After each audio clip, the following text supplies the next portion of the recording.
The Teroid Empire was in chaos from long wars and power struggles within the imperial family. Countless guilds driven by different desires existed here, but there was only one that everyone acknowledged, the Dark Guild, Raven. Led by Guildmaster Queen, they were the top-ranked guild in the Empire, known as the Guild of Catastrophe. The reason they became the greatest guild in the Empire was their sheer cruelty. They wouldn't hesitate to behead the imperial family if it benefited the guild. A tense silence falls over the dark, blue-lit training facility as the trainees gather under the flickering light of stone torches. "Please, give me one more chance," a desperate voice begs from behind the locked iron doors. Candidate number 1907 failed. In this place, you had to endure extreme training, and even the slightest mistake meant ruthless expulsion. It was nothing but absolute hell. "Where are you, Rosia?" a loving father calls out as the family searches through the bright, sunny forest. Rosia giggles softly as she hides behind a large tree, waiting to be found. A young, silver-haired boy quietly sneaks up behind her, discovering her hiding spot. "Found you," the boy laughs, wrapping his arms around his sister as she gasps in surprise. The forest is filled with bright laughter as the siblings play and their parents watch over them with warm smiles. The parents share a quiet, affectionate look, completely at peace in their happy family life. The siblings hold each other tightly, their faces beaming with pure, innocent joy. "We used to run around the spacious, empty shop together, enjoying our peaceful days. We would sit around the table as a family, sharing stories and warmth. We lived, finding joy in the little things. But one day, misfortune struck without warning. No, Nuna, can we not see Mom and Dad anymore?" her little brother asks through his tears, unable to accept their loss. "Our parents had passed away in a sudden, tragic accident." "That's how much your father borrowed from me," a cruel woman declares coldly. "Before the funeral was even over, she handed us a contract, claiming our father had failed to repay a debt of 1 billion. My father borrowed money from you?" Rosia asks in shock. "There's no way he did that. And why would he need such a huge amount?" Raja thinks. But the woman simply slides the paper forward, saying, "If you don't believe me, read this." The contract clearly bore her father's signature, and it stated that if he died without repaying the debt would be inherited by his children. The only way to refuse the inheritance was for us to die. "Nuna, I'm scared," her little brother whispers as the cruel woman grins maliciously at them. "Want me to tell you a way to pay off the debt easily?" she asks with a sinister smile.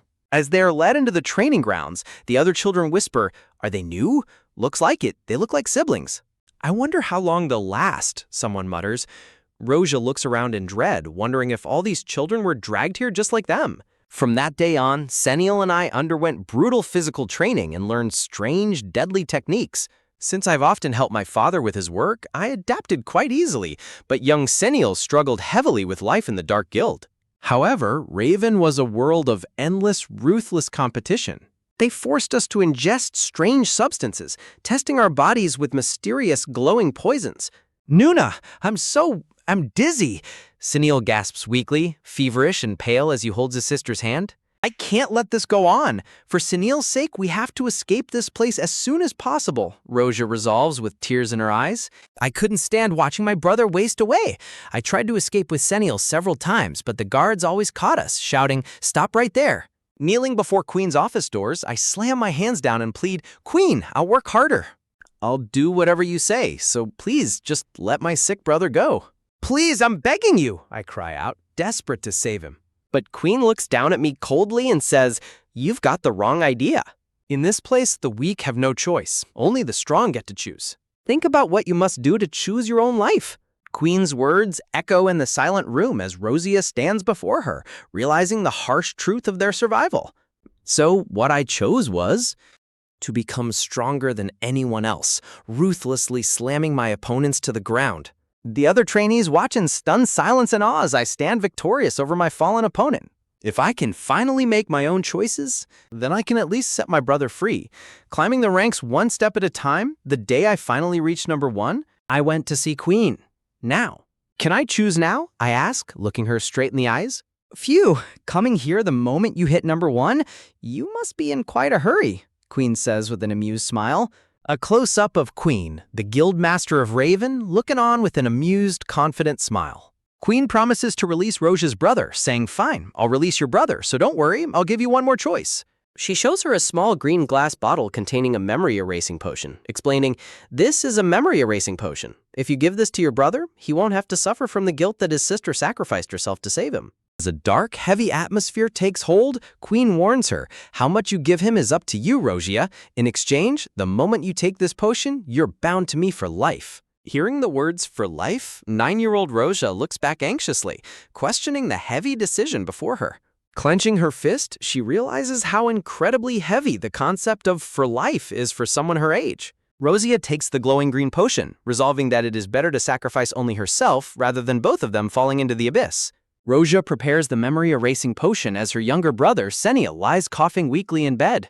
As she administers the potion to Seniel, she thinks, if I give him all of this, Seniel will be able to forget all his painful memories, and it'll be easier for him to be adopted by a noble family. Rosa pauses, filled with a sudden dread that her only remaining family might completely forget she ever existed. Giving in to a small, selfish desire, Rosia decides not to erase all of Seniel's memories of her. Leaving their happy family memories intact, she only erases the horrors of the training camp, preparing him for a new life as they say their farewells. Realizing they must part, young Seniel cries out in desperation, "No, I want to live with you, Nuna." Seniel is carried away to be adopted by a provincial noble family, crying out for his sister as Rosia watches him go. Rosia weeps in silence, covering her face and comforting herself with the thought that this is for the best and that he will finally be happy. Years pass, and Rosia has grown into a beautiful woman, though she and her brother have walked completely different paths. Standing beneath the bright sky, adult Rosia looks back as a mysterious figure approaches her. People in the streets discuss the legendary exploits of the Empire's greatest warrior, though they note he is no match for Lady Rosia, the strongest mercenary. Rosia walks gracefully through the beautiful imperial courtyard. A black crow flies high over the grand Freya estate, leaving dark feathers drifting through the bright sky. Perched on a quiet tree branch, the crow grooms its wings under the gentle sunlight. Inside the grand blue-lit palace hall, a butler bows deeply and announces that the expected guest has arrived. Looking at the back of a noble figure, Rosia reflects on how differently her brother has grown up from what she expected. A white statue stands tall outside a great cathedral, guarding the secrets of the priesthood. A handsome priest with purple eyes smiles warmly, wearing pristine white robes.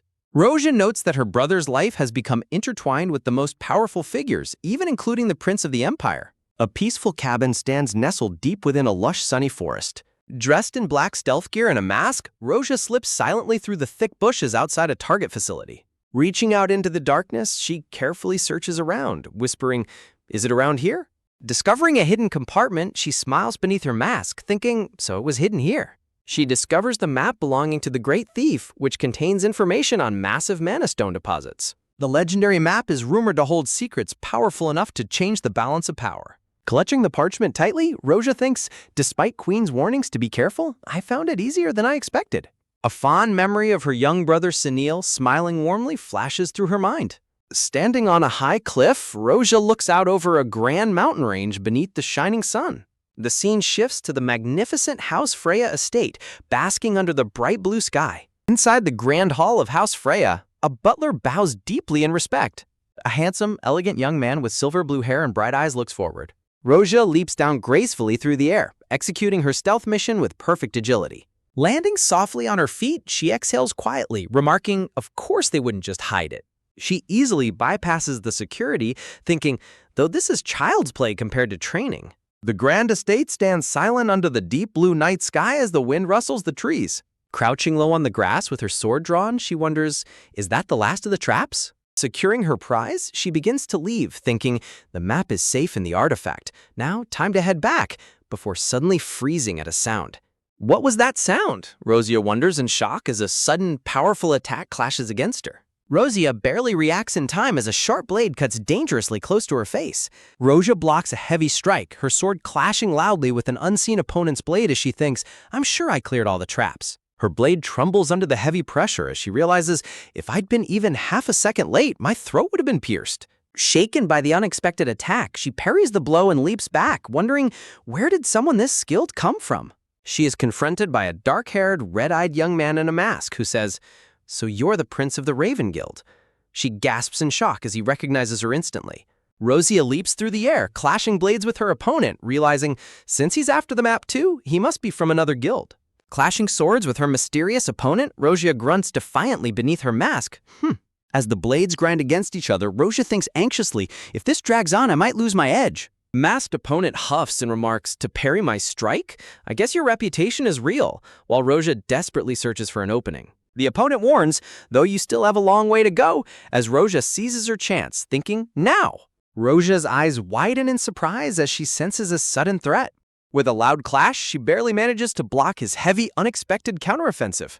The two agile fighters push off from each other and land gracefully on the grass. The masked man reaches out and calls, wait, hold on, as Rosia quickly retreats. Rain begins to pour as the opponent looks around the empty woods, asking himself, did they get away? He pulls down his mask, revealing his handsome face and striking red eyes as he contemplates the encounter. Returning to her companions, Rosia walks up and announces, I'm back. Sophia, a Dark Guild member, greets her enthusiastically with raised arms, asking, success? Sophia delivers urgent news, saying, let's head to headquarters. Queen sent an urgent carrier pigeon, leaving Rosia surprised. As the trio runs swiftly through the woods, Rosia wonders in concern. She never sends pigeons during missions because of the risk of being tracked. Did something happen that's worth taking that risk?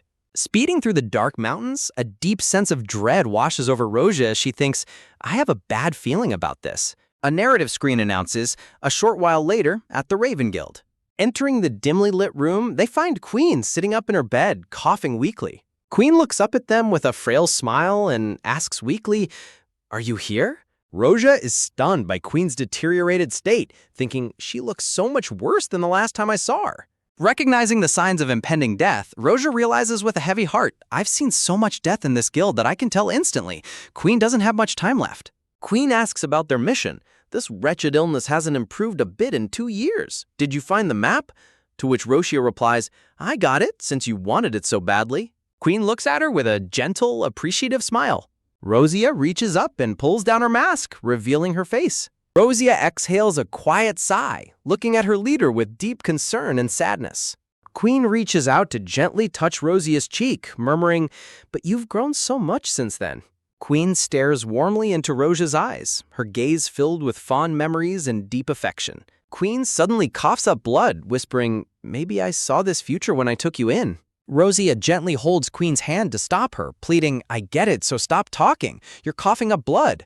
Looking quietly at Rosia, Queen reflects, you really never know where life will take you.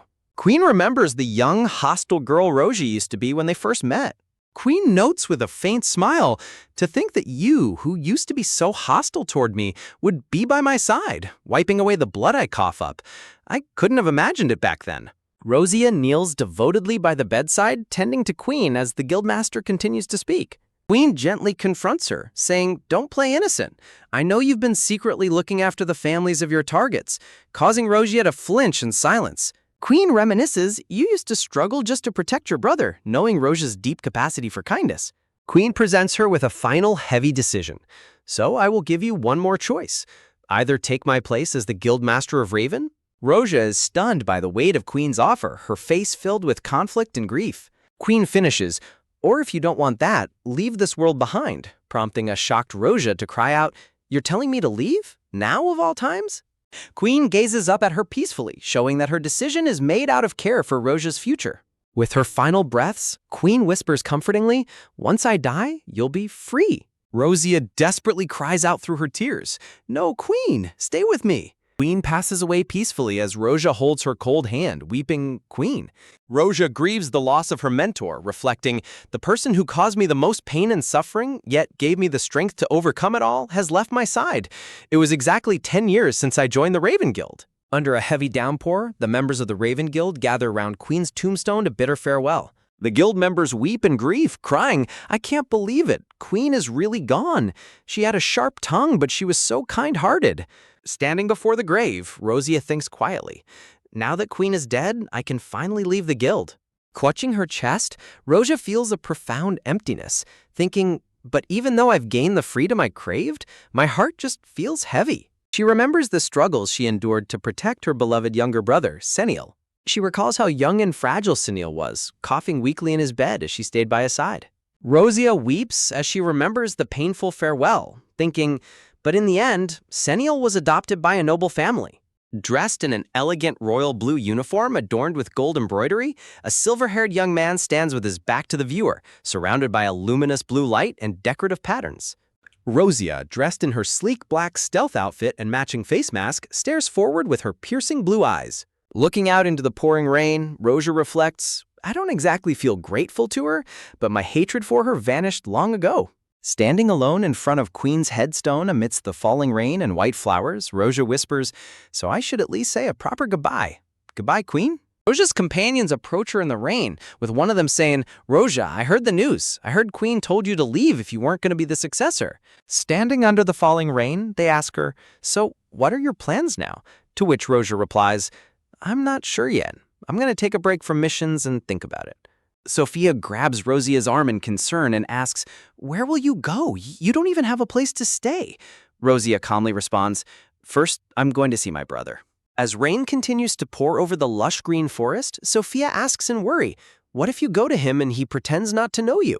Rosia reassures her, don't worry, we've been keeping in touch once a year. Gripping Rosia's sleeve tightly with a look of desperation, Sophia pleads, Rosia, you're not actually abandoning the Raven Guild, are you? With Queen gone, you're the leader of this guild.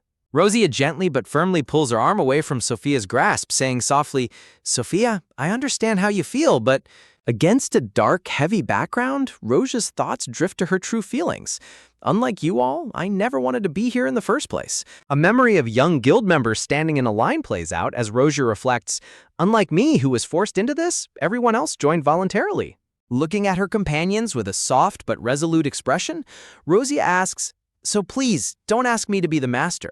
Sophia suddenly perks up, raising her hand as she suggests, there's a way for you to live a normal life and still be with us. Turning her head in confusion, Rosia asks, what? As Sophia excitedly pitches her idea, I mean, what if you opened a shop? An imaginary scene of a bustling tavern displays guild members acting as customers and a bartender serving drinks. Another imaginary stall filled with colorful vegetables and bags of produce is shown, with chibi heads of Sophia and Rosia floating above it. Sophia eagerly grabs Rosia's arm and tries to convince her, while Rosia sweat drops, completely dumbfounded by the absurd suggestion. The brown-haired companion holds Sophia back as she continues to yell, don't just think about it, you have to do it, okay? While he tells her, that's enough, Sophia, and wishes Rosia safe travels on your way to see your brother. Rosia gasps in surprise as her companion adds, just remember, you can come back whenever you miss us. You're the successor queen recognized and Raven's top-ranked member. A warm flashback of Queen gently touching Rosia's cheek on her deathbed appears as Rosia realizes, so Queen really did recognize me. Surrounded by elegant white flowers, a large white speech bubble expresses a heartfelt thank you.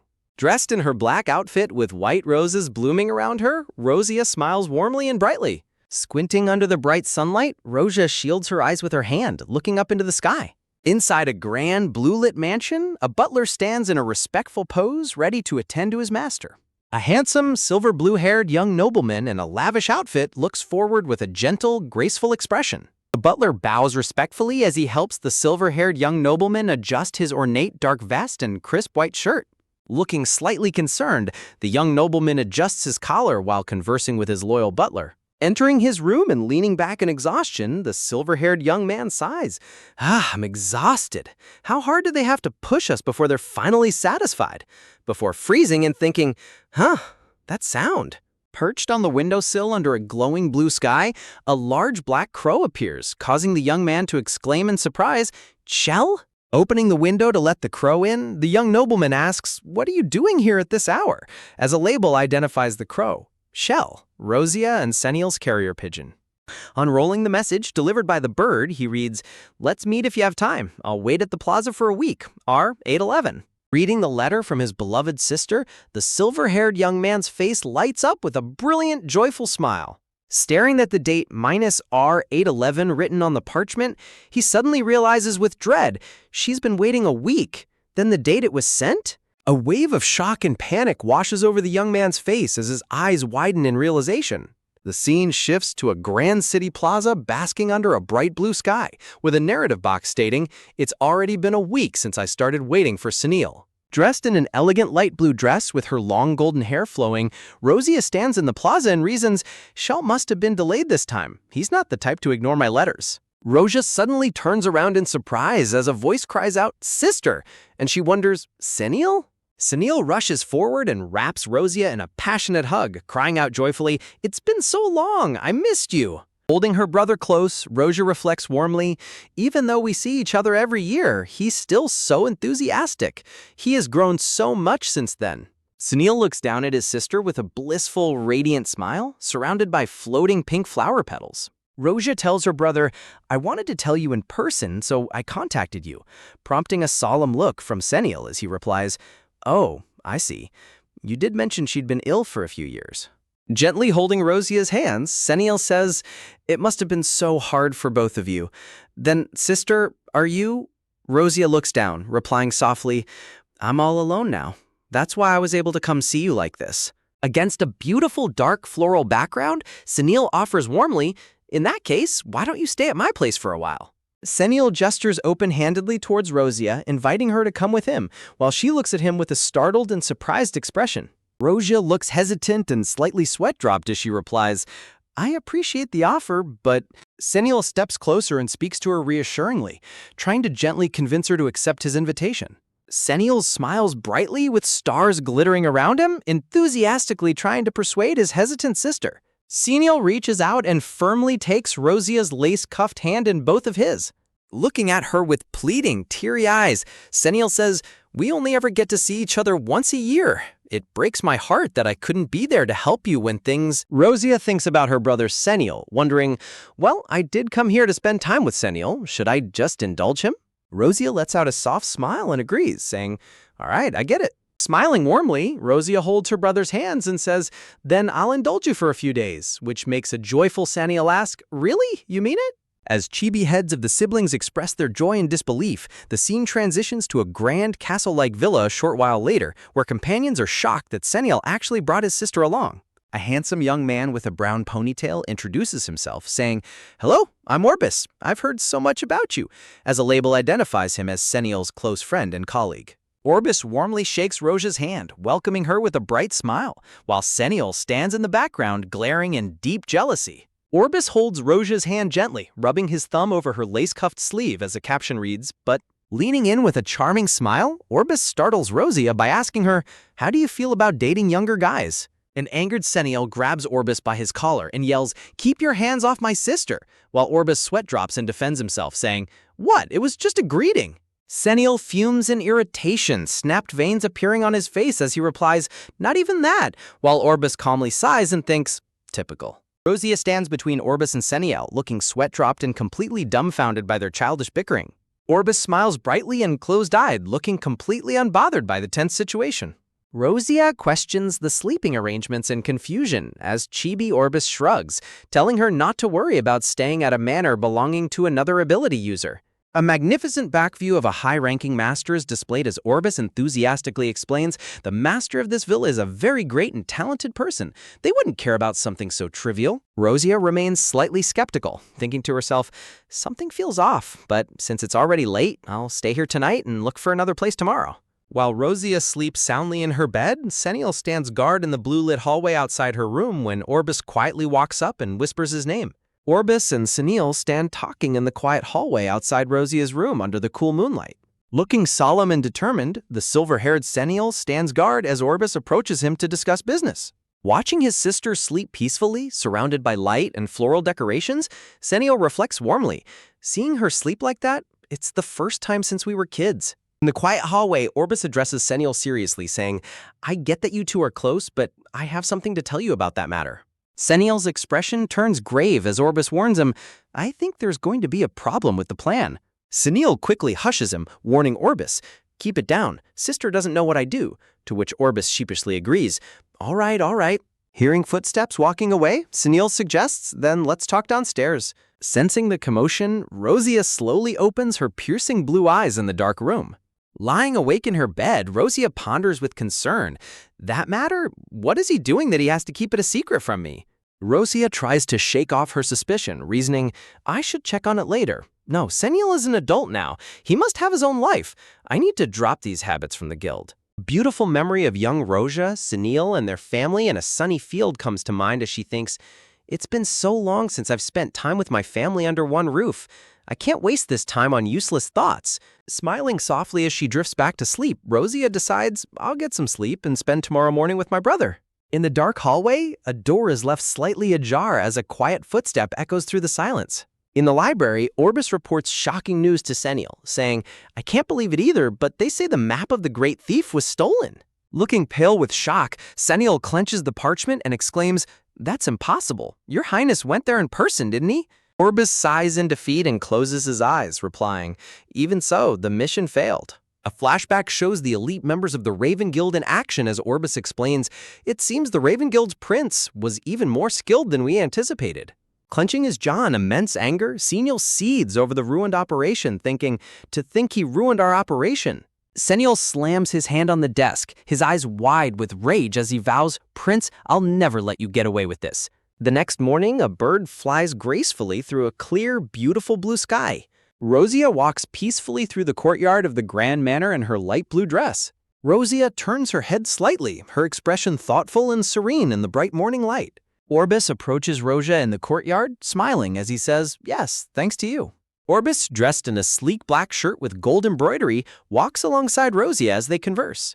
A handsome, black-haired nobleman with striking blue-violet eyes and a dark hooded cloak stands elegantly amidst a sea of blue and purple roses. Surprised by the sudden arrival, Orbis looks back and asks, When did you get back? Addressing the hooded newcomer, Rosia says politely, Excuse me, I'm staying here briefly due to some circumstances. Rosia continues, As soon as I find another place to stay, I'll leave, before freezing in utter shock as her eyes widen. Looking at the black-haired young man, Rosia is hit with a flashback of the cloaked swordsman who cornered her during her mission. Rosia realizes in absolute terror, he's the one who interfered with my mission back then. Rosia, Orbis, and the black-haired nobleman stand in a tense silence in the middle of the courtyard. Rosia tightly clenches her fist, sweating as she struggles to remain calm.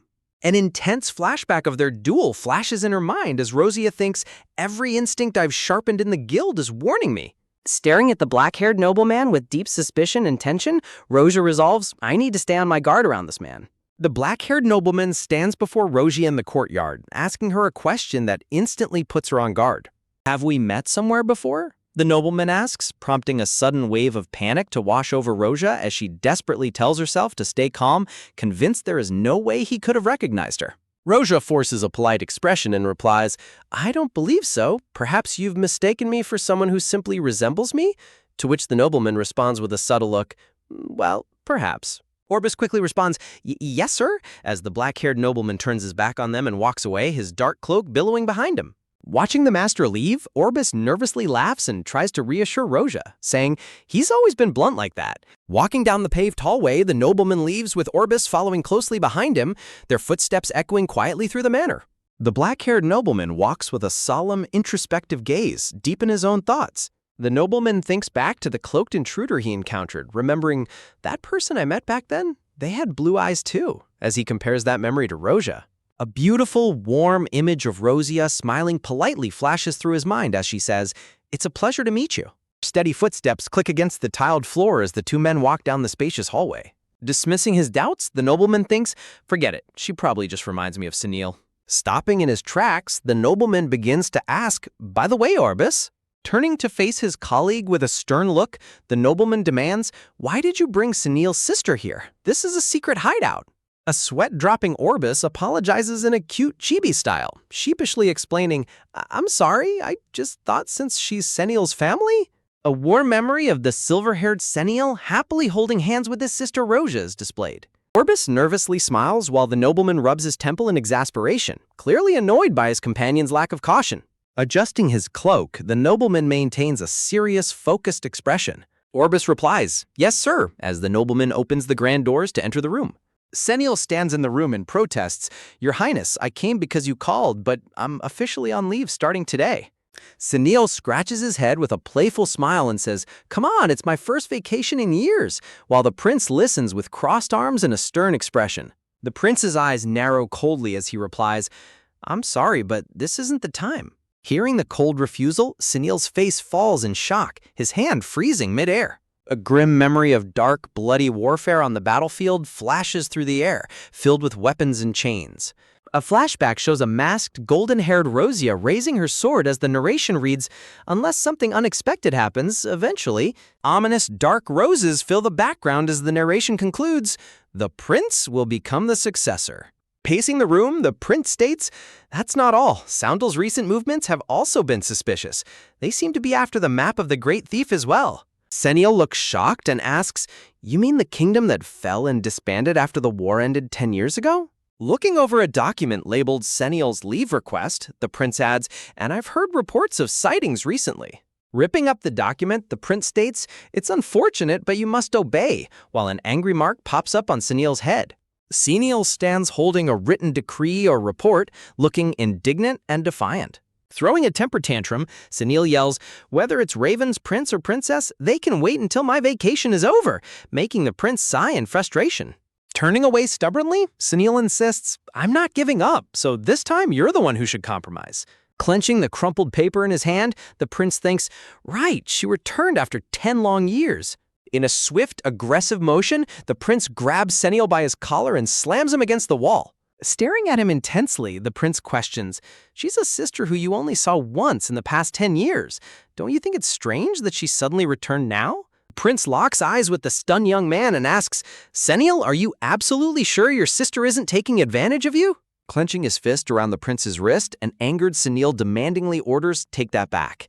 Glaring with intense fury, Seniel warns, "Don't insult my sister. I won't tolerate that, not even from you, your highness." The prince scoffs mockingly, questioning, "Insulting her?" Ominous, bloody memories show a young Seniel as the prince reminds him, "When you were adopted into that family like an outcast and sent to war in place of their successor." The brutal battlefield memory continues, with the prince adding, "When you were fighting for your life on the battlefield every single day." The prince stares at Seniel with unyielding red eyes, his expression grave and demanding. Grabbing Seniel's shirt, the prince asserts, "I was the one who stood by your side through life and death." Looking down with a deeply conflicted expression, Seniel softly murmurs, "Even so, my sister is." A warm and pure memory of young Seniel and Rosia happily hugging each other among white flowers appears. The prince pulls Seniel close and coldly commands, "Don't forget, you owe me absolute obedience." Suddenly, a sharp clinking sound of rattling porcelain shatters the heavy silence of the room. They both turn to find Rosia standing at the open doorway with a tea tray, looking completely frozen as she mutters, "The tea? I brought some to serve, but..." Rosia stands in utter shock, sweat dripping down her pale face as the teacup and teapot rattle on her trembling tray. The tea set continues to shake violently as a heavy, dark floral aura surrounds Rosia, reflecting her profound shock and distress upon hearing their conversation. Standing amidst a beautiful backdrop of pink roses, Rosia suddenly appears at the door and asks, "You two, what exactly is going on here?" as Seniel and the prince freeze in shock. Looking deeply flustered and annoyed, the prince glares at Seniel while holding him tightly by the collar, declaring, "You owe me absolute obedience," leaving Seniel sweating and speechless. Seeing the incredibly awkward and tense situation, Orbis sheepishly smiles and places his hands on Rosia's shoulders, suggesting, "Let's head out." As Orbis gently guides a stunned Rosia out of the room, Seniel fumes with rage and embarrassment in the background, thinking, "No, wait a second, what do you mean we shouldn't interrupt?" In a state of utter panic, a chibi Seniel clutches his face against a bright blue sky, screaming in his head, "Oh no, I've shown my sister something so scandalous." Outside the Grand Manor, a chibi Rosia looks completely bewildered and demands, "What is going on here? Orbis, at least you tell me." To which a sweat-dropping Orbis replies, "Well, you see..." Rosia is left in suspense as the narration reveals, Orbis left in a hurry saying he had urgent business to attend to, so I didn't get to hear what was actually going on. Rosia walks thoughtfully down the bright hallway, placing a hand over her mouth as she ponders the shocking scene she just witnessed between her brother and the prince. An intense and flower-bordered memory of the prince grabbing Seniel's chin comes to Rosia's mind, making her think in absolute shock. No matter how I look at it, their relationship is so suspicious. And what's with all this talk about obedience? Rosia pauses in the middle of the hallway as the prince's silent, stern figure stands a few steps behind her, creating an incredibly tense atmosphere. Looking back over her shoulder with wide, anxious blue eyes, Rosia is startled when the prince speaks, asking her, "What about you?" Standing face to face with the intimidating prince, Rosia is struck by a terrifying mental image of him possessively wrapping his arms around a crying Seniel, whispering, "You're mine. You can't go anywhere you please," while Seniel desperately calls out, "Help me, sister." Rosia's thoughts spiral into absolute chaos as she thinks in pure panic, paying back a debt with his body? How did you end up in debt, Seniel? And to a man like this of all people? Lying down with her eyes wide open, Roja stares into the dark room, thinking, this man is dangerous. Hunting for the map of the great thief and searching for the prince is risky enough. A side profile of the cold, black-haired prince appears, highlighting his dark and unyielding presence. Clenching her hand tightly, Roja resolves with fierce determination. I need to look into this man. If he hurts Senial even a little bit? An ominous, spiky speech bubble reflects Rozia's burning protective instinct. I'll make sure he pays for it thoroughly and cruelly. Rozia sits up in bed, her expression sharp and fiercely determined as she prepares to take matters into her own hands. A decorative panel with beautiful yellow flowers marks a transition in the story, reading, That evening, at the grand dining table, Roja and Senial eat their dinner in a heavy, quiet atmosphere, picking slowly at their food. Looking concernedly at his sister, Senial pauses mid-meal and asks, Sister, is something wrong? Startled by the question, Roja hesitates and looks at Senial with a sweat drop on her cheek, unsure of how to respond. Trying to ease her mind, Senial smiles warmly and reassures her. He acted a bit strange earlier, but he's a good person. Rozia looks at her brother with a deeply conflicted expression, realizing how much he trusts the dangerous prince. Forcing a calm face, Roja thinks to herself, never mind, it's nothing. I want to tell him his superior is suspicious. She imagines a dramatic scene of the prince holding a chained, blushing Senial while saying, Senial, you belong to me, so don't even think about leaving me or else. Making her wonder, besides, what if he's in a situation where he can't tell me? What if he's being forced against his will? Rozia's worries deepen as she thinks, if talking to me puts him in danger? Clenching her fist against her chest, Rozia decides on a safer approach.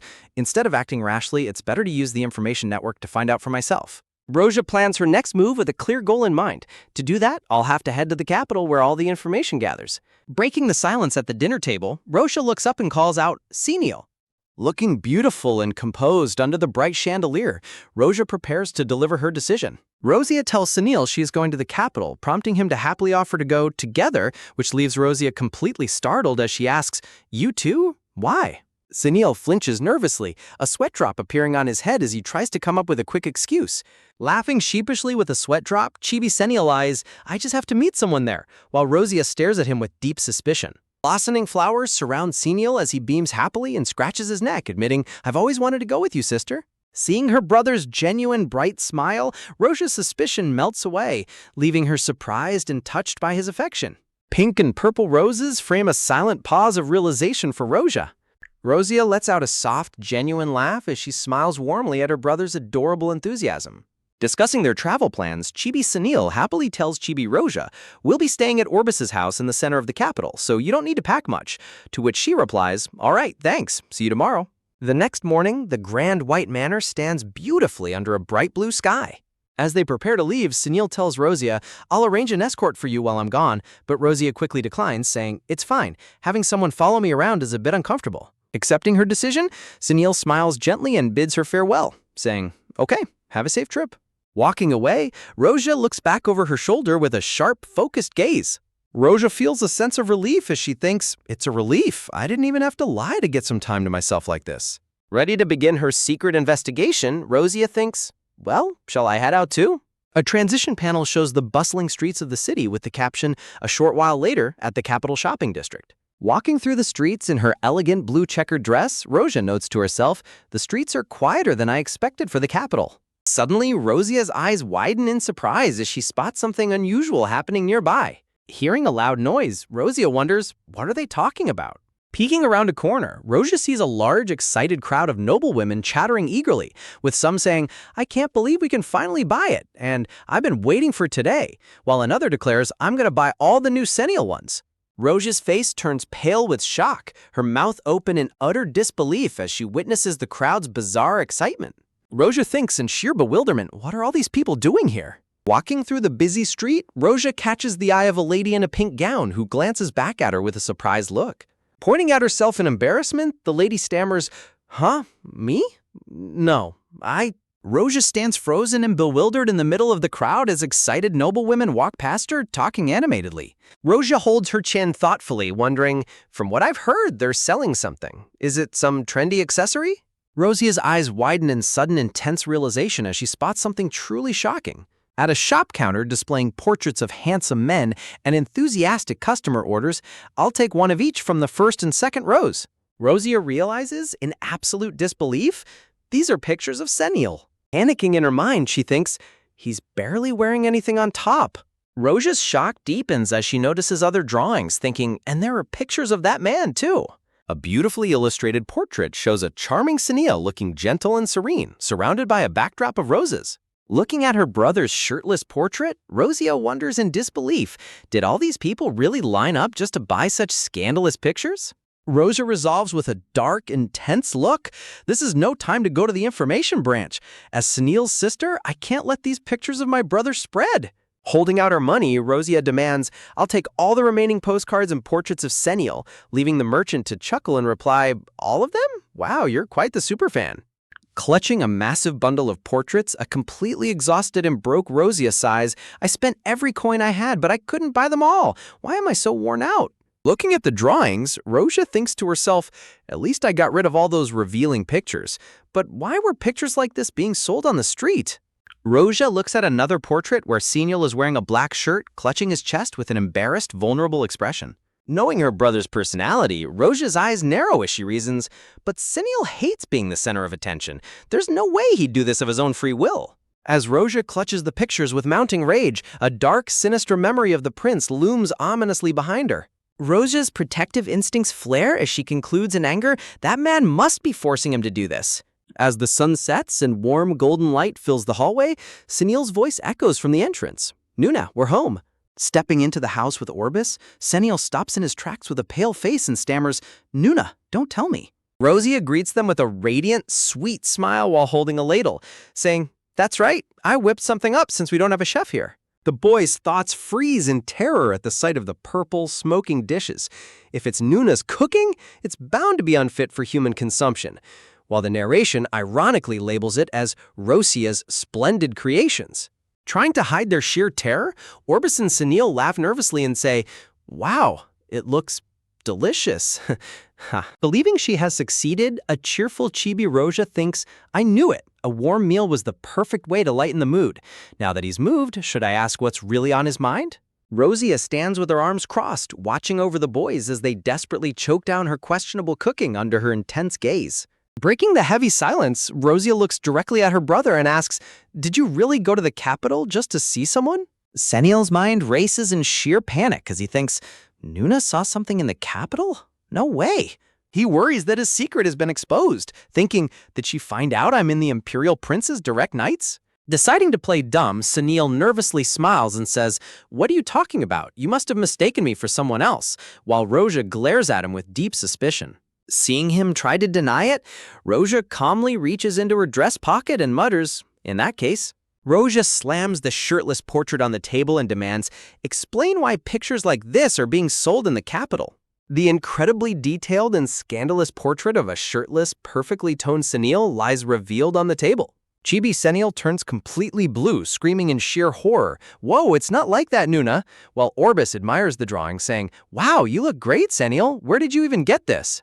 Resigning himself to the truth, Seniel slams his hand on the table and sighs, fine, With a heavy heart, Seniel finally gives in and says, I'll tell you. Seniel stands tall and looks at his sister, declaring, the real reason I went to the capital. Rosia tenses up and gulps nervously, waiting in suspense for her brother's long-awaited explanation. A heavy, somber atmosphere fills the dining room as Seniel prepares to reveal his hidden past. Seniel begins to explain, to the capital to visit the Imperial Palace on my superior's orders. Rosia asks in surprise, what kind of order would send you to the Imperial Palace? Seniel confesses his true rank, revealing, actually, I'm not an ordinary knight. I'm in the Imperial Prince's direct knights. Rosia gasps in disbelief. What? A prince? Then when you said you owed him a debt? To which Seniel nervously replies, In a dramatic flashback of the brutal war, Seniel recalls, the truth is, I almost died on the battlefield several times. Every single time, His Highness Vidler was the one who saved me. That's why I decided to repay my debt to him. Rosia demands in heartbreak and frustration, what are you saying? You almost died on the battlefield? Why are you only telling me something so important now? Rosia's thoughts spiral in deep grief as she realizes, I thought you'd be living comfortably after being adopted into a noble family. Rosia remembers her brother crying out as a child, no, I want to live with you, sister, as the realization hits her. You went to war? Seeing his sister's distress, Seniel tries to ease her pain, looking at her with a warm, gentle smile of deep affection. Serving as the vice captain of the Black Eagle Knights, Seniel explains, I'm currently serving as the vice captain of the Black Eagle Knights. I train recruits to pass the Imperial Knights entrance exam. He continues, my visit to the Imperial Palace today was also on Prince Vidler's orders. I went there to give supplementary lessons to the knights in my charge. Hearing this, Rosia is choked with emotion, remaining completely silent as her throat tightens. Rosia reflects with deep affection and sorrow, thinking to herself, I avoided gathering information on him because I was afraid I'd miss him too much. You've grown up so well despite all the hardships, Seniel. Seeing Seniel laughing happily and scratching his neck, Rosia's heart melts as she watches her brother's cheerful demeanor. A close-up shows the stunning details of Seniel's noble attire, highlighting the beautiful blue jewel brooch pinned to his shirt. Seniel looks at his sister with a bright, warm smile, filling the room with a gentle and affectionate atmosphere. Rosia forces a nervous, sweat-drop-inducing smile as she tries to hide her mounting inner anxiety. Clenching her fist tightly, Rosia thinks with deep regret, I'm sorry, Seniel, I don't want to keep secrets from you either. Beautiful white crowns and roses fill her thoughts as she reasons, but unlike you, who can proudly reveal your affiliation. Contemplating her secret life as an assassin, Rosia sadly thinks, I'm just someone from a dark guild. Who would do anything for money? Looking down with a somber expression, Rosia worries, if I told you the truth, you might be deeply disappointed in me. We might never be the same again. So, surrounded by a background of purple roses and lace, she silently pleads, please forgive me for hiding who I am until the very end, Seniel. The next day, Seniel and Orbis head back to the Imperial Palace, leaving Rosia to explore the city with his night brooch.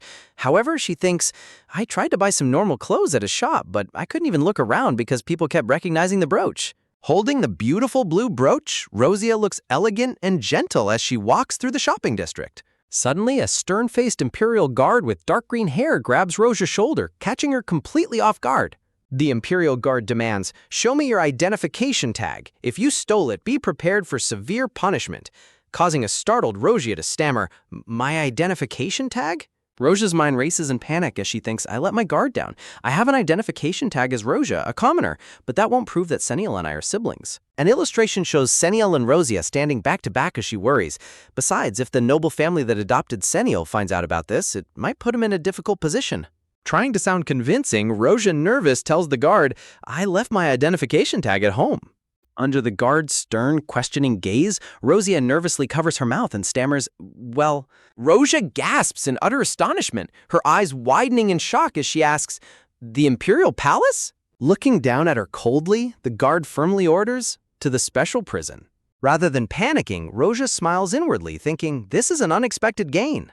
Walking towards the Imperial carriage, Rosia happily thinks, I wanted to get inside but gave up because of the tight security. If it's this easy to get in, I'm not complaining. Seeing the breathtaking, grand courtyard of the palace, Rosia is mesmerized, thinking, so this is the Imperial Palace. I thought it looked grand from afar, but it's even more magnificent from the inside. Peeking from behind a pillar inside the palace corridor, Rosia thinks to herself, I didn't plan on coming this far in, but this works out. Following the guard down the lavish hallway, Rosia confidently thinks, don't worry, I won't. As she walks step by step on the plush green carpet, she notices a shadow approaching and thinks, how unusual, an imperial. A handsome young man with black hair, round glasses, and a brilliant white coat smiles gently. He is introduced as Kian, a member of the Black Eagle Knights. Guard immediately salutes, shouting, greetings, Sir Kian, while Rosia curiously notes, judging by his attitude, he must be a high-ranking officer. He doesn't look like a soldier based on his outfit. Kian looks at the guard with a calm, analytical expression while the guard sweats nervously. Kian rests his hand on his chin, deeply lost in thought as he assesses the situation. Kian stands between Rosia and the guard, creating a tense, silent pause. The guard bows deeply and stammers, I am terribly sorry, leaving Rosia completely bewildered as she wonders, what's going on? Why is he covering up for me when we've never met? Walking side by side down the corridor, Rosia thanks him, to which Kian casually replies, don't mention it, it was no trouble at all. Rosia glances up at Kian with curiosity, thinking, why did he help me? I'm certain we've never met before. Kian smiles teasingly and remarks, you say thank you, but you don't mean it at all. Are you so on edge because you're afraid your identity will be revealed? Rosia stands frozen in absolute shock as Kian leans in and whispers, Seniel's Nuna? Roja's mind spirals in utter panic as she thinks, how do you know that? She gasps in sheer bewilderment, screaming in her mind, how did you... A close-up highlights the brilliant red gemstone brooch pinned neatly to Roja's ribbon. Chibi Kian points out, and there's no way he didn't notice, to which a nodding Chibi Rosia agrees, that's true. A striking close-up of a sharp, intelligent blue eye captures the intense focus of the moment. Looking at her with a gentle gaze, Kian explains, I remembered that Sunil has an older sister. Rosia breaks into a cold sweat, thinking nervously, I was caught by the Imperial guards as soon as I reached the capital. I must be nervous. Rosia tries to calm her racing thoughts, reflecting, I've been on edge around the second prince, and so much has happened. I guess I was being too obvious about it. Opening a massive, ornate double door, Kian gestures for her to enter, leaving Rosia gasping in surprise. Recognizing the room, Rosia thinks in sheer excitement, the Imperial laboratory. The guild tried to infiltrate it so many times, but they always failed because of the heavy security. Talk about a jackpot. Just act natural. Looking at the entrance of the prestigious laboratory, Rosia hesitates slightly, thinking, normally I would have gone in, but thinking to herself that it is late and her identity has already been exposed, Rosia decides it is safer to stop here for today, but Kian halts her, saying she might change her mind once she sees what is inside. With a mysterious, playful smile, Kian opens the massive door to reveal a brilliant, glowing light shining from inside the room.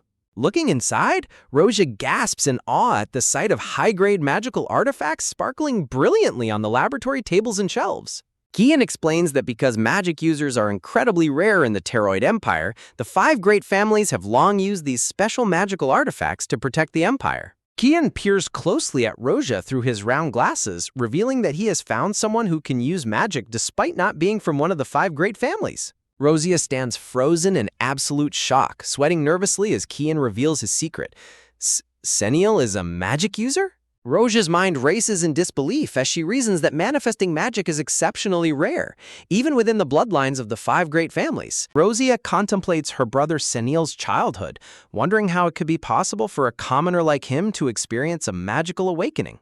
Kian walks through the prestigious room and calmly explains that powerful magic users often experience their awakening during extreme life-threatening situations. Staring with intense, sharp focus, Kian murmurs that this discovery made him wonder about something else. A dark, tense atmosphere surrounds Kian's chilling thought. I wonder if such a miracle has happened to you as well, Lady Rosia? Rosia stands completely paralyzed in shock, her eyes wide as Kian's probing words hang heavily in the air. Rosia quickly waves her hands in frantic denial, breaking into a nervous sweat as she desperately tries to laugh off Kian's suspicion.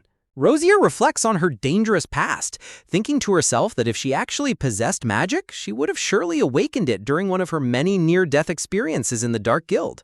Kian's eyes narrow sharply behind his glasses as he delivers a cold warning, saying he would hate for the favor he did her earlier to have been in vain. Realizing Kian's true motives, Rosia thinks to herself in anger, this man, he only helped me so he could test my mana. She then snaps back, telling him he is being incredibly pushy.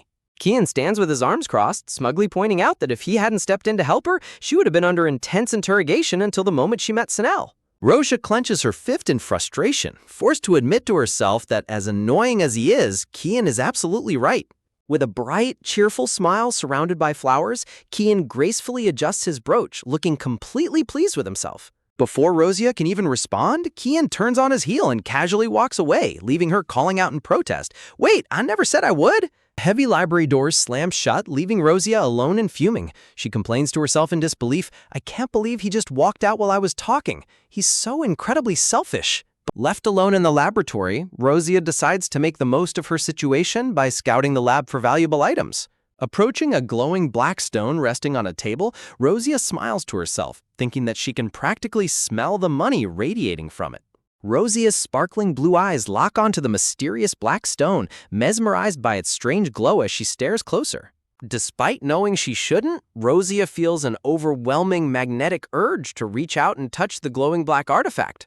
Convinced that a quick, harmless touch won't hurt, Rosia slowly extends her finger toward the surface of the dark stone.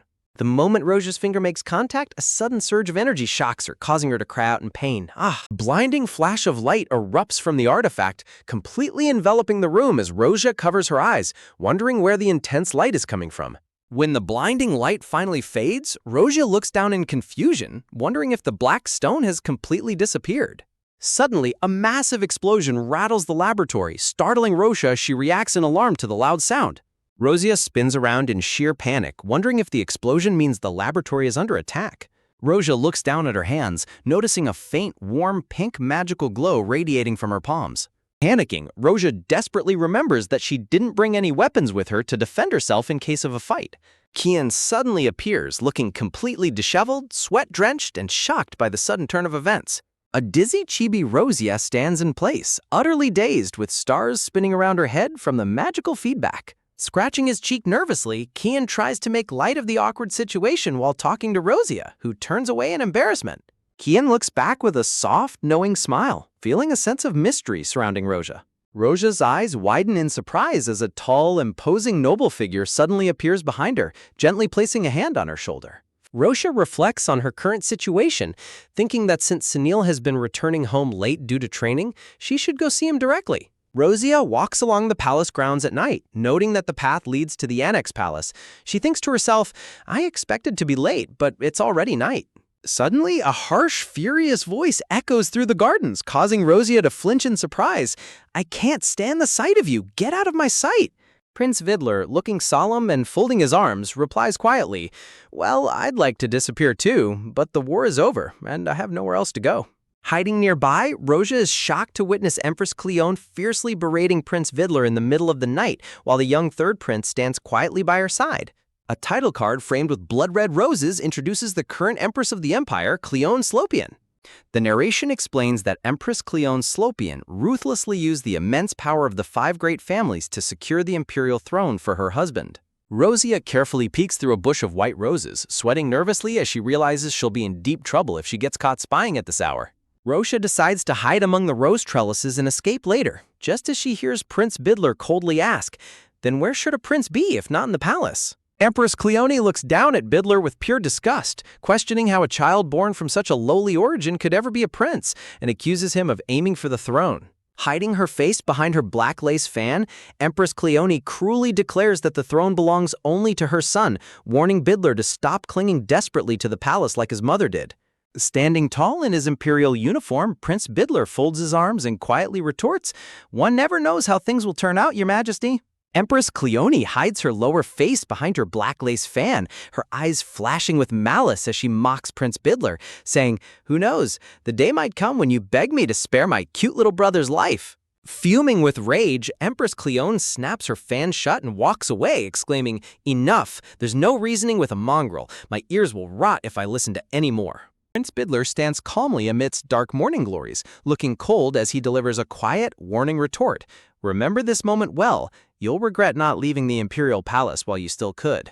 Empress Cleone grabs the hand of the young third prince Leo and drags him away, saying, Let's go, Leo, while the young prince looks back crying and stammers, Wait! Young Prince Leo has tears in his eyes, weeping softly as he is pulled away from his brother. Left alone in the quiet garden at night, Prince Bidler stands with his arms folded, staring down with a solemn and bitter look. Hiding behind the white rose bushes, Rosia watches the tense confrontation unfold, thinking to herself, I was looking for a chance to escape, but I ended up seeing the whole thing. As Rosia carefully takes a step to sneak away, her boot rustles the ground. Suddenly, Prince Bidler's voice calls out sharply from behind her. Who's there? Sweat dripping down her face, Rosia freezes as Prince Bidler warns her, I've known you were there for a while. Show yourself before you get hurt. Rosia realizes in panic that he knew she was there from the start. Stepping out nervously from behind the roses, Rosia keeps her head down and stammers, It's me, Your Highness. Prince Bidler looks at her with narrow eyes, demanding to know, You're Senial's sister?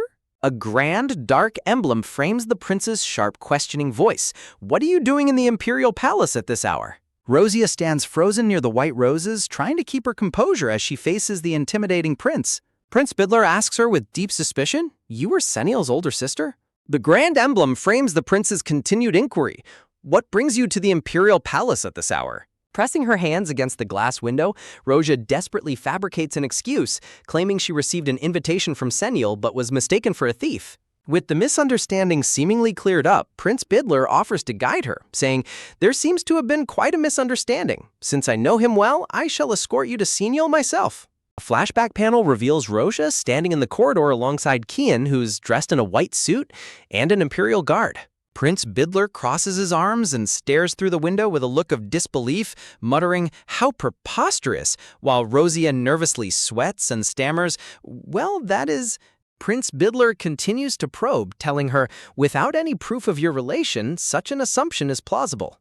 Rosia stands wide-eyed in astonishment, caught off guard by the prince's sharp reasoning. Rosia's mind races as she walks behind the prince, wondering, is he simply overlooking the fact that I overheard their argument? I expected his pride to be wounded, but this is rather unexpected. Their boots step in rhythm on the stone path of the imperial garden as Prince Bidler mentions that you could only meet for a single day each year, to which Rosia replies, "That is correct, Your Highness." Walking ahead of Rosia, Prince Bidler softly reflects, it is no wonder Sunil holds his sister in such high regard. However, a close-up of Prince Bidler's face transitions to Rosia's sharp blue eyes as she realizes, I see, the reason he was wary of me all this time was to protect Sunil. Rosia contemplates the prince's character, recalling how he fiercely trains his subordinates in a memory of a battlefield, concluding, the second prince is a fine superior who truly cares for his subordinates. It is a fortunate thing for Sunil. Rosia remembers her childhood with Sunil, carrying her younger, white-haired brother on her back before returning to reality with a look of surprise. Prince Bidler glances back at Rosia, his red eye gleaming in the dark as he states, I shall be departing shortly. Rosia wonders in confusion, what is this? Rosia stares at him as her thoughts swirl. Whenever I look into those blue eyes that show no fear even before royalty, I feel as though I have seen this gaze somewhere before. An image of a masked assassin holding a sword vertically flashes through her mind as Rosia's thoughts continue, as if they belong to someone deeply important whom I must never lose. It truly is strange. Leaning in close and staring intently into her eyes, Prince Bidler asks softly, have we truly never met before? Looking at him with her large, brilliant blue eyes, Rosia remarks, you asked me the very same question last time, but turning his back to her, Prince Bidler walks away and coldly declares, no, we have not. Following behind the prince down the dark path, Rosia quietly replies, very well. Sunil stands in his room, his eyes shining with pure joy and relief upon seeing his older sister arrive safely. Chibi Sunil frantically asks, what happened? Why are you in the imperial palace at this hour? While a Chibi friend calmly reminds him, more importantly, Sunil, you must at least give your sister a moment to answer. Chibi Sunil eagerly holds out a teapot, asking, shall I pour you some tea? To which Chibi Rosia smiles and replies, yes, thank you.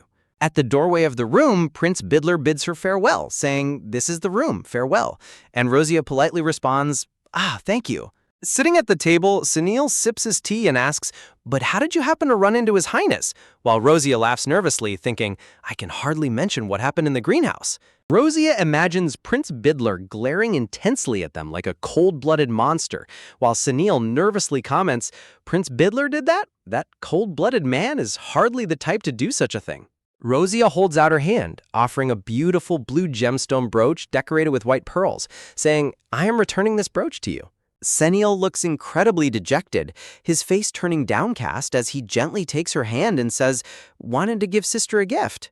Feeling deeply touched by her brother's sweet gesture, Rosia smiles warmly and thinks, Sunil is always trying to comfort me. Smiling brightly, Rosia gently pats her brother's head, promising to keep the brooch close to her heart and treasure it. Chibi Sunil looks intensely determined, clenching his small fist as he asks her, you remember who that snide bastard was? The present-day Sunil clenches his fist with anger, a dark vein popping on his hand as he mutters, Rosia nervously sips her tea as she looks at the massive stack of papers piled high on the table. Sunil rests his chin on his hands, looking down with a serious expression as he asks, no, I have not. Why?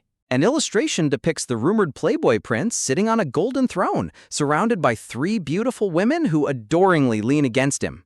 Holding her teacup with a sweet, innocent smile, Rosia tells her brother, I understand. I shall be careful. However, a dark, jagged thought bubbles in her mind. Taking him down would be easier than running, though. Rosia looks at the massive stack of papers piled high on the desk, noting that everyone seems remarkably busy and kindly offers to help sort through them. As Rosia picks up a document, she is surprised to read the title at the top of the page, Raven Guild Organization Chart. Panicking, Sunil suddenly reaches out and covers the paper, shouting frantically that she must not look at it, which startles Rosia. Sunil quickly apologizes for startling her, explaining that it is a classified document, while Rosia sheepishly apologizes for being so careless. Rosia is filled with silent anxiety, realizing that they have investigated her guild, Raven, and wondering just how much the imperial forces truly know. Rosia stands tense as she contemplates the terrifying possibility of her true identity as a Raven member being uncovered, especially as she recalls Seniel mentioning how Raven stole something from them. Seniel explains that they are currently tracking down the Raven Guild, while Rosia listens quietly, trying to hide her internal panic. Rosia tells herself to stay calm, knowing that if Seniel had any inkling of her true identity, he would never speak about the investigation so openly before her. A charming illustration of a black crow stands against a bright orange backdrop decorated with stars and a small portrait of a smiling chibi Rosia. Seniel continues to explain that they are tracking the stolen item, but notes that the Raven Guild is currently in disarray because their leader recently passed away. Just as Seniel mentions that he's considering taking this opportunity to completely absorb Raven, his brown-haired friend suddenly slaps a hand over his mouth, shouting his name in warning. Seniel's friend looks at him with an exasperated and stern expression, reminding him to stop leaking classified information. Looking nervous, chibi versions of Seniel and his friend peer over the table and ask Rosia to promise to keep everything she heard a secret. Rosia gives them a sweet, gentle smile, silently reassuring them that their secrets are safe with her. Rosia politely stands up and announces that since her presence seems to be causing discomfort, it is probably best for her to head out. As Rosia walks toward the door, her thoughts race with urgency. She must report the Empire's plan to absorb Raven to the intelligence unit immediately. Suddenly, a firm hand grabs Rosia's wrist from behind, stopping her in her tracks. Rosia's eye widens in absolute shock and panic as she is unexpectedly caught. Seniel stands tall and serious, holding her hand with a protective and intense gaze. Looking down at her gently, Seniel tells her that it is far too late in the night for her to leave the palace. Seniel smiles warmly, reassuring her that the staff won't mind her staying the night at all. Rosia looks at her brother with a soft, surprised expression, touched by his genuine care. Sitting alone on the bed in her nightgown, Rosia thinks about how startled she was when Seniel grabbed her hand, momentarily fearing she had been caught. Rosia feels a deep sense of guilt, berating herself as hopeless because her first instinct when Seniel was in danger was to think of her mission. Close-up of Rosia's downcast face shows her biting her lip in shame as she realizes her primary concern was delivering the report rather than her brother's safety. Feeling pathetic, Rosia reminds herself that she originally joined the Raven Guild for the sole purpose of protecting Seniel. Rosia reflects on how living as a spy for so long made her forget that she was a big sister first, but she knows she cannot ignore the danger currently threatening her guild. Deep down, Rosia had been eagerly waiting for the day she could finally retire and leave her dangerous lifestyle behind. Rosia recalls a warm memory of her close companions, Sophia and Rayleigh, happily telling her that she can always visit whenever she misses them. She realizes she cannot simply walk away because the people she truly cares about are still active members of Raven. Looking up at the dark sky, Rosia hardens her resolve, determined to prevent anything bad from happening to her beloved comrades. She recalls Seniel's words about merging Raven, which has been in chaos since the Queen's death, into the Imperial forces under the Second Prince. Rosia reasons that if this merger was truly the official will of the Imperial family, the political tension between Prince Vidler and the palace wouldn't be so severe. Witnessing the harsh clash between Prince Vidler and the Empress in the garden made it clear to Rosia how deep the royal family's conflict truly runs. Rosia deduces that absorbing Raven must be Prince Vidler's personal decision, and a mysterious scroll resting on a glowing purple crystal holds the key. She suspects that the legendary map of the Great Thief plays a significant role in the prince's secret machinations. Sweat dripping down her face, Rosia wonders if Prince Vidler's ultimate goal is indeed to absorb the Raven Guild, realizing there must be an even deeper motive behind his actions. Rosia swings her legs over the edge of the bed, her light blue buckled shoes touching the floor as she decides to take action. Remembering that Seniel gave her permission to walk around the front garden, Rosia decides to take a walk to clear her head and organize her thoughts. Rosia wraps a dark blue shawl over her shoulders and quietly slips out of her room into the quiet hallway. As Rosia walks along the garden path under the moonlight, she suddenly hears a rustling sound in the bushes and pauses, wondering if it's a rabbit. Peeking through the lush green leaves, a startled young boy with dark hair and wide brown eyes looks back at her. Rosia's eyes widen in surprise as she recognizes him as the young third prince, wondering what on earth he is doing out in the gardens at this hour. When Rosia asks if he is lost, the young prince quickly holds a finger to his lips, shushing her to keep quiet. A cute chibi illustration shows Rosia looking puzzled, mimicking his gesture with a finger to her own lips. Whispering from behind the bushes, the young prince proudly asserts that as a prince, there is no way he would ever get lost in his own palace. The young prince turns his head back toward the bushes, narrowing his eyes in deep concentration as he listens closely to something nearby. Roja watches the boy with a curious and quiet expression, wondering what has captured his attention.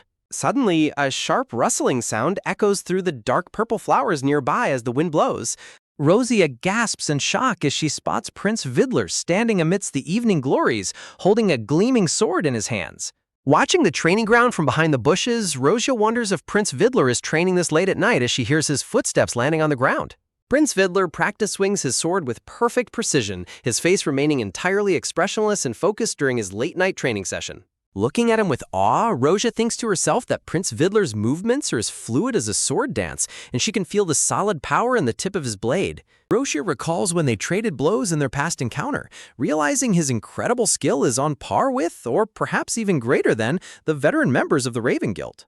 Prince Vidler takes a deep breath, exhaling slowly as he finishes his intense sword training for the night. Seeing Prince Vidler walk back inside, Rosia whispers to the young third prince that his brother is finally heading in.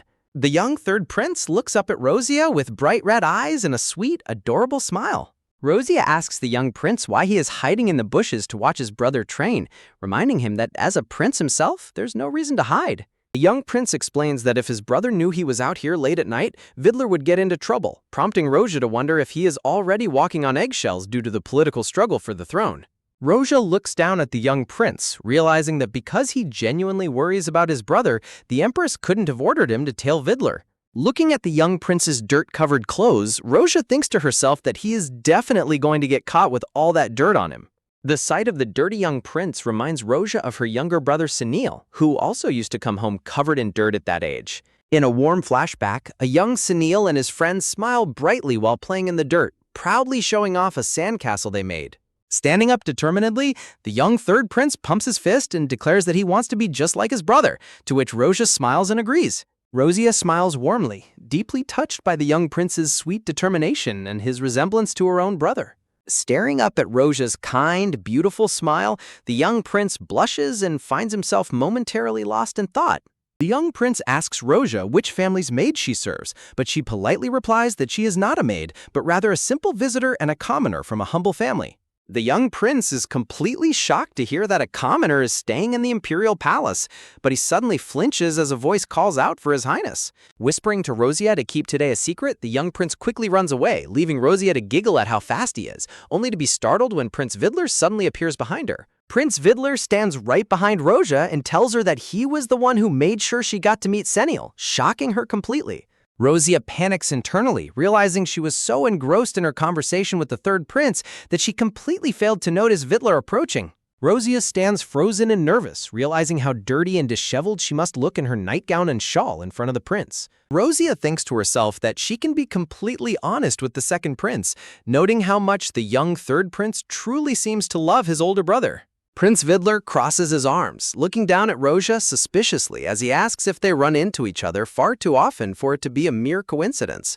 Shrugging playfully, Rosia suggests that perhaps their frequent meetings are simply a matter of fate. Vidler bluntly states that her joke wasn't funny and she has no talent for them, to which Rosia cheekily asks if that is really so.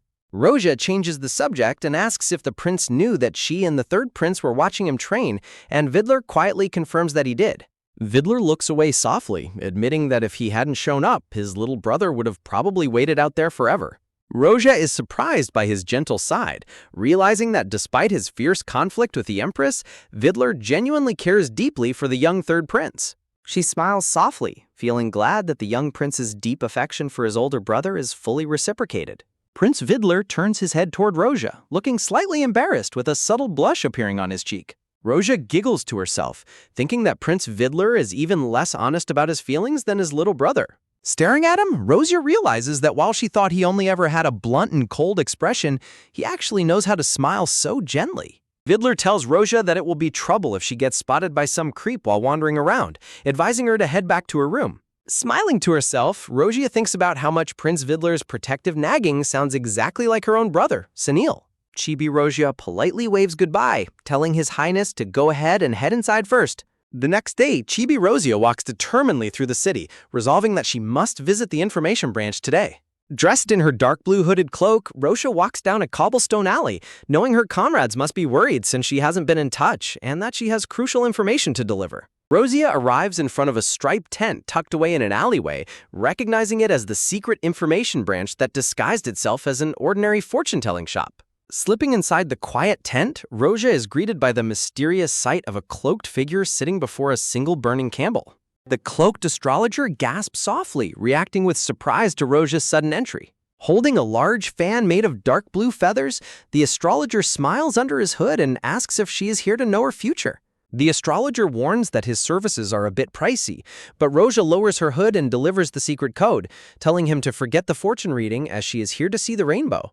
Hearing the code, the astrologer stands up excitedly, telling her it has been a long time since he last had a guest like her and asking for the final password. Looking at him with absolute seriousness, Rosia recites the final part of the password, "is the strongest in the world."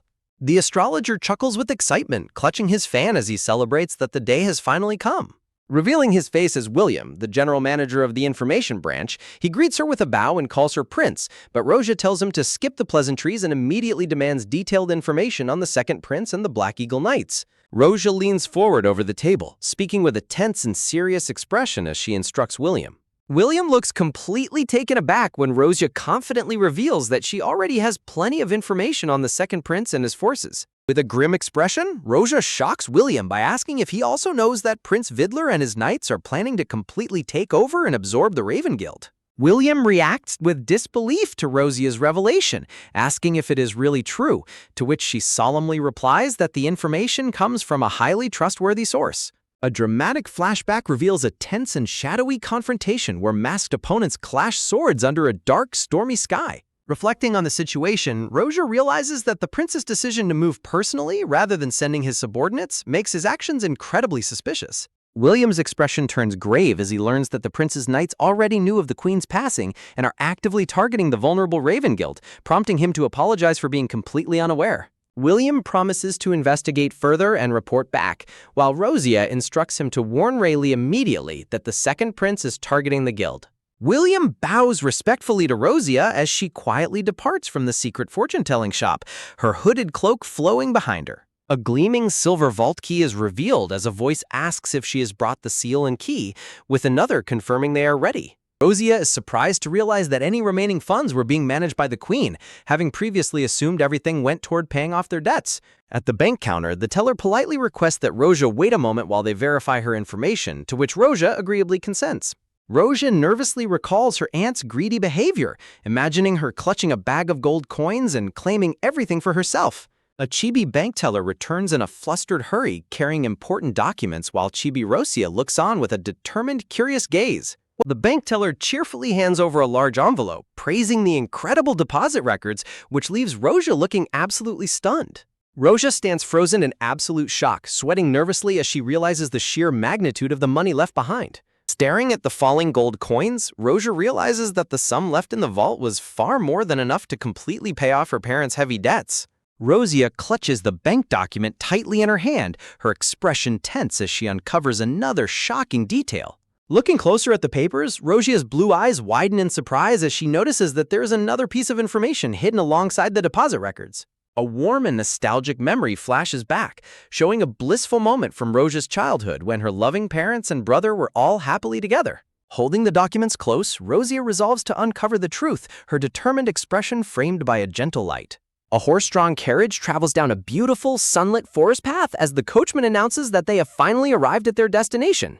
Rosia steps out of the carriage as the coachman asks if she is certain about being dropped off in this remote location, and she confirms that this is indeed the place. The coachman expresses his concern, asking if she is truly heading into the mountains where terrifying rumors of a magic beast once circulated. Puzzled by his words, Rosia asks about the magic beast, and the coachman explains that while the rumors were prominent 10 years ago, nothing has been heard recently. Recalling her childhood in the empty family tavern, Rosia wonders if those rumors of a magic beast were the true reason they never had any customers, remembering how her father had laughed it off. Rosia assures the worried coachman that her parents' graves are close by, and she will be fine on her own as she begins her walk into the lush woods. Walking deeper into the forest, Rosia takes in the familiar scent of grass and lush greenery, noting that nothing has changed even after 10 years. Rosha stops in her tracks as she spots a worn white cloth tied to a tree branch, instantly recognizing it as a knot her father had made long ago. Sweet flashback shows Rosha's father smiling as he ties the cloth to the branch, teaching a young Rosha how to find her way back home. Smiling warmly, Rosha gently touches the familiar knot, feeling a deep connection to her late father's guidance. Reassured by the landmark, Rosha continues her journey through the bright, sun-dappled forest, knowing she is almost there. Emerging from the thick foliage, Rosha gazes in awe as her childhood home, a beautiful and rustic wooden cottage, comes into view.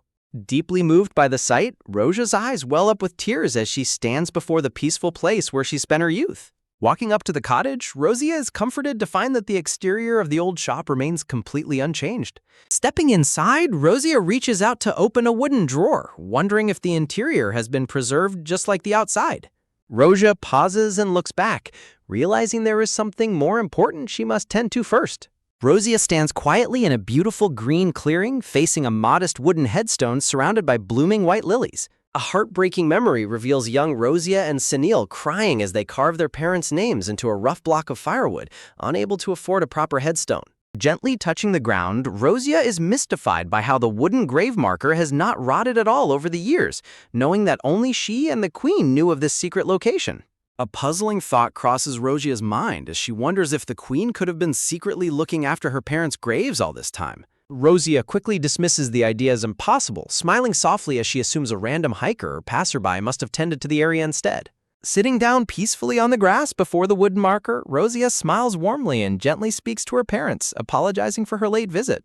A beautiful bouquet of white and yellow lilies sits beside the grave next to a small portrait of her brother Sunil, as Rosia explains how much she longed to return sooner. A joyous flashback shows their family happily playing in the cozy cottage, full of laughter and warmth before tragedy struck. Rosia smiles through her tears, looking at her parents' resting place with a heart full of love and regret, apologizing for taking so long to visit. She recalls how she sent Senil away to safety and dedicated her entire life to rigorous training and dangerous guild missions to survive. A handsome portrait of a grown-up Senil is shown, highlighting how incredibly popular her younger brother has become among young noble ladies. Overcome by a wave of grief and longing, Rosia breaks down in tears, crying out how deeply she misses her mother and father. Rosia leans over her parents' burial mound with a gentle smile, hoping they will forgive her for staying away for so long. Resting her cheek tenderly against the soft green grass of the grave, Rosia finds a moment of quiet peace and comfort in their memory. Standing up to leave, Rosia looks back one last time at the peaceful gravesite adorned with the fresh bouquet of lilies. As Rosia prepares to return, she notes that while her aunt hadn't disturbed the shop, gathering her thoughts helps her notice strange details she had previously overlooked. Gazing out of the window of her carriage, Rosia rests her chin on her hand, deeply lost in thought as she wonders how her family ended up with such a massive debt. Rosia finds it highly suspicious that the fortune-telling shop has been so well maintained, questioning if her aunt could have planned all of this from the very beginning. She reflects on the fact that the queen was gravely ill until recently, which leads her to suspect that this might be the work of a third party targeting her. Although she realizes it is all just speculation without clear evidence, Rosia remains deeply unsettled by these mysterious circumstances. Rosia resolves that it is not too late, determining to investigate and solve these mysteries one by one. Meanwhile, at the Grand Imperial Palace, the night sky is illuminated by a brilliant blue light casting over the towers. Inside the palace, Kian leans back in his chair with an exhausted sigh, complaining that he has been fixing equipment all day and is making no progress testing the Black Mana Stone. Ian glances to the side with frustration, recalling that he couldn't get any meaningful data before the explosion and realizing he must finish the repairs quickly. Suddenly, Kian spots something on his desk and gasps in absolute shock at what lies inside a small wooden box. He reaches out and picks up the red stone, marveling at how perfectly purified it is and wondering what could have caused the mana to become so refined. Holding the glowing red stone, Kian stands in complete disbelief as he tries to make sense of this miraculous transformation. Kian reasons that because of the explosion, he couldn't conduct any experiments, and since his room is highly secure, not just anyone could have entered.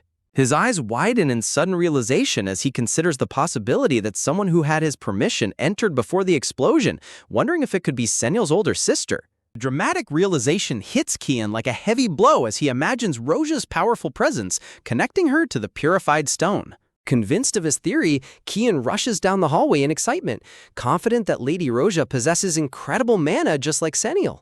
Kian throws open the wooden door with a flustered and excited expression, eager to share his discovery. Seniel looks back in surprise, holding a document as he asks Kian what could possibly be going on at such a late hour. Breathing heavily, Kian stares intensely at Seniel, too excited to speak right away.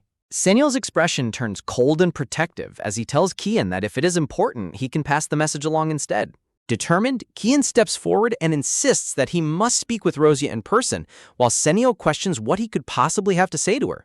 Kian abruptly thrusts the glowing red purified mana stone right in front of Seniel's face. Kian explains that the black mana stone has been purified, expressing his certainty that it reacted to the noble lady because mana stones only react to mages of the 5th class or higher. A powerful image of a hooded mage in a dark cloak wielding bright blue magical energy appears, highlighting the rare power of a high-class ability user. A memories of hooded disciples raising their hands toward a cosmic, starlit sky evokes the secretive nature of such ancient magic. Kian emphasizes that the stone was perfectly purified immediately after Seniel's sister visited the room. Seniel stares in silent, wide-eyed shock, completely stunned by the implication that his sister is a powerful ability user. A striking image of Rosia wearing her blue hooded cloak is shown, surrounded by glowing blue magical circles that signify her latent magical power. Seniel realizes that since he has powers, it isn't impossible for Rosia to have them too, but he worries that if this secret gets out before they are prepared, she could be in grave danger. Seniel quickly composes himself and asks Kian if he actually saw the moment the stone was purified, and when Kian admits he didn't, Seniel flatly tells him he is mistaken. In a cute chibi flashback, Seniel recalls how Rosia casually handed him a glowing mana stone when they were growing up, leaving him completely flustered. Back in the present, Seniel firmly pushes Kian out of the room, telling him that he is busy and needs to leave immediately. The heavy wooden door shuts tightly, leaving Kian standing in the quiet hallway looking completely dumbfounded. Adjusting his glasses with a subtle click, Kian decides he has no choice but to take matters into his own hands. Holding up the brilliantly glowing red stone with a confident smirk, Kian resolves to go find Rosia himself. Meanwhile, after her eventful visit to the fortune-telling shop, Rosia's thoughts return to her current situation. Weighing the manager's suspicious actions against the dangerous position she and Seniel are in, Rosia realizes she must decide whether to stay with the Raven Guild or leave. Standing back-to-back with a comrade, she reflects that since she has fulfilled the promise she made to the queen on her deathbed, she no longer has any reason to remain. Rosia looks upon a dark garden of purple roses, realizing she no longer wants to keep any more secrets from her beloved brother. A warm memory shows Rosia gently patting Seniel's head, reinforcing her desire to be an honest sister he can truly be proud of. After much deliberation, Rosia makes the firm decision to completely sever her ties with the Raven Guild.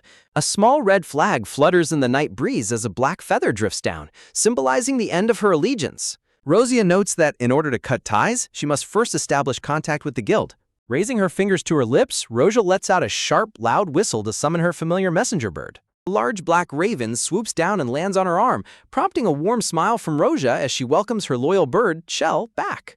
With a flap of its wings, Shell takes off into the bright blue sky, leaving a trail of feathers drifting in the wind. As Shell flies over the lush green forest, the bird suddenly halts and perches on a branch, leaving Rosia puzzled as to why it stopped. Rosia's eyes widen in alarm as she spots a sudden, bright gleam reflecting from behind a tree in the distance. Sensing a presence, Rosia quickly draws a sharp throwing dagger, though she is suddenly struck by how strangely familiar the presence feels. Lowering her weapon with a soft sigh, Rosia smiles as she realizes she won't be needing to send Shell after all, calling out to her visitor by name. Rayleigh, a handsome member of the Raven Guild, steps out from behind the tree with a playful smirk, spinning a dagger of his own as he compliments her on recognizing him instantly. Landing lightly on a stone sill, Rayleigh greets Rosia playfully, asking what brings her back so suddenly. Rosia lands gracefully on the grass as Rayleigh smiles, remarking on how long it has been since they last met and teasing that he even dressed up for the occasion.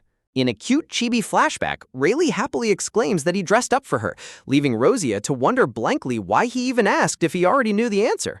Rosia stands before him looking incredibly elegant in her formal blouse and corset as a gentle breeze rustles her hair. Rosia insists that she only summoned her messenger bird, Shell, to send a message, while Rayleigh laughs softly and tells her that she is as oblivious as ever. Rayleigh gently touches his cheek with a tender smile, looking at her with deep affection and warmth.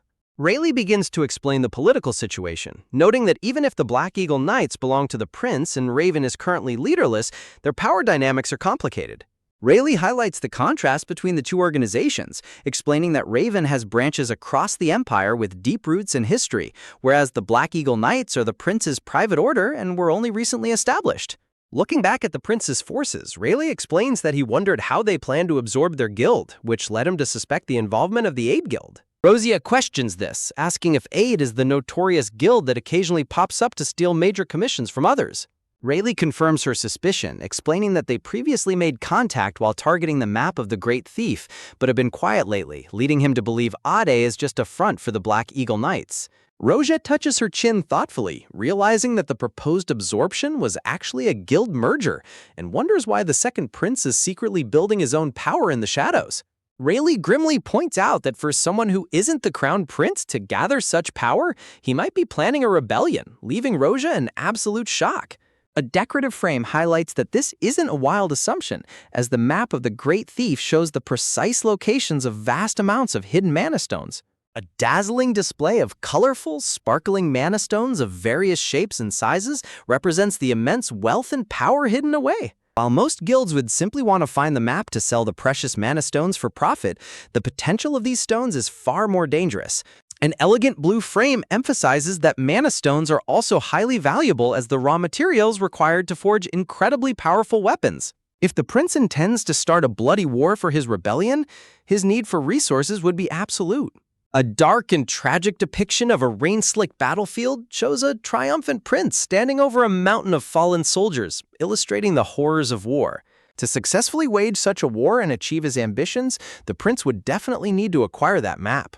Rosia reflects on the severe tension she witnessed between the Empress and Prince Vidler, realizing a catastrophic war could break out at any moment and force Seniel to fight alongside the prince. An image of Seniel wielding his sword highlights the grave danger her beloved younger brother would face on the battlefield. Though her brother is incredibly strong, Rosia worries that a direct war against the Empress would be a catastrophic clash where something terrible might happen to him. Clenching her fist tightly, Rosia resolves that she cannot let such a tragedy happen, determined to protect him. A wave of fierce determination washes over Rosia as she vows to protect her brother Seniel no matter what it takes. Rosia suddenly realizes Rayleigh is watching her, sweat dropping slightly as she tries to compose her intense emotions. Rosia quickly shifts the topic, asking Rayleigh about the current status of the map of the Great Thief, and he assures her that it is still being kept safe. Perched on a tree branch, the loyal raven's shell rests quietly as Rayleigh suggests it is best to wait and see how things develop. Surrounded by beautiful blue flowers, Rayleigh asks Rosia if she has finally made up her mind about what she wants to do regarding the guild. Rosia looks slightly flustered and touches the back of her neck, hesitating to answer him. Rayleigh stares at her intensely, his heart pounding in anticipation as he awaits her response. In a cute chibi interaction, Rayleigh leans in with eager, shining eyes while Rosia sweat drops, nervously admitting that she already knows what she must do. Looking at him with her beautiful blue eyes, Rosia explains that William told her about it, which prompted her to check her inheritance. A beautiful illustration of her childhood cottage is shown as Rosia explains that her aunt left her the very shop where she used to live with her parents. Surrounded by blooming orange flowers, Rosia smiles warmly at the comforting memory of her family's cozy home. Looking up at the lush green trees, Rayleigh gently urges her to think again about managing a brand new branch of the Raven Guild. Rosia looks down with a solemn, sorrowful expression, quietly stating that she doesn't have the right to do that. Looking down at their feet, Rayleigh asks her what she means, and Rosia explains that her aunt gave her a strict command before she left.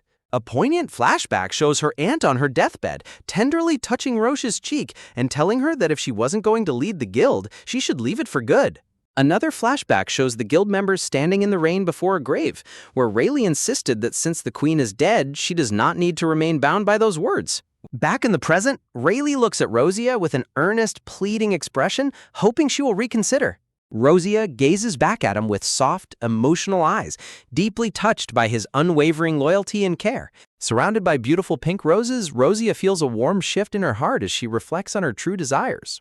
Rosia realizes that regardless of past promises or rules, what truly matters now is how she feels. A stack of letters and scrolls with black feathers highlights Raven's incredible intelligence network, which is in a perfect position to gauge the political atmosphere before a war. Looking at the back-to-back figures of Prince Vidler and Seniel, Rosia notes that they still haven't confirmed if the second prince is the true master of the Aid Guild. Rosia determines that she must prevent a devastating war to keep from losing her brother Seniel, and to do that, she absolutely needs access to the guild's information. Taking a firm step forward, Rosia reflects that even though she was the one who originally chose to leave the guild, her feelings have changed. In a flashback, Rosia recalls looking back at her companions as they warmly yelled out to her to come back whenever she missed them. Turning back with a radiant smile, Rosia happily thanked them and promised she would, realizing she was never truly alone. Rayleigh waves a warm farewell alongside several comrades from the Raven Guild, all of them smiling brightly as they see off their friend. A close-up of Rayleigh's brown eyes reveals a sudden moment of quiet realization and silent emotion. Rayleigh gives a playful, handsome wink as beautiful light blue roses bloom in the background, showing his charming personality. Rosia smiles gently and touches her cheek, amusedly noting that his playful behavior is just like him. Rayleigh places his hands gently on Rosia's shoulders, looking at her with deep care and reassurance. Standing near the stone wall, Rayleigh waves goodbye as he prepares to head out, and Rosia promises that she will take care of herself. Rosia lets out a soft sigh with a serene smile, feeling a sense of relief and warmth after their conversation. Rosia reflects on how much her feelings have changed, realizing that while she initially only wanted to escape, she now genuinely wants to stay. A neat pile of luggage, including a large leather backpack and heavy suitcases, is packed and ready on the floor.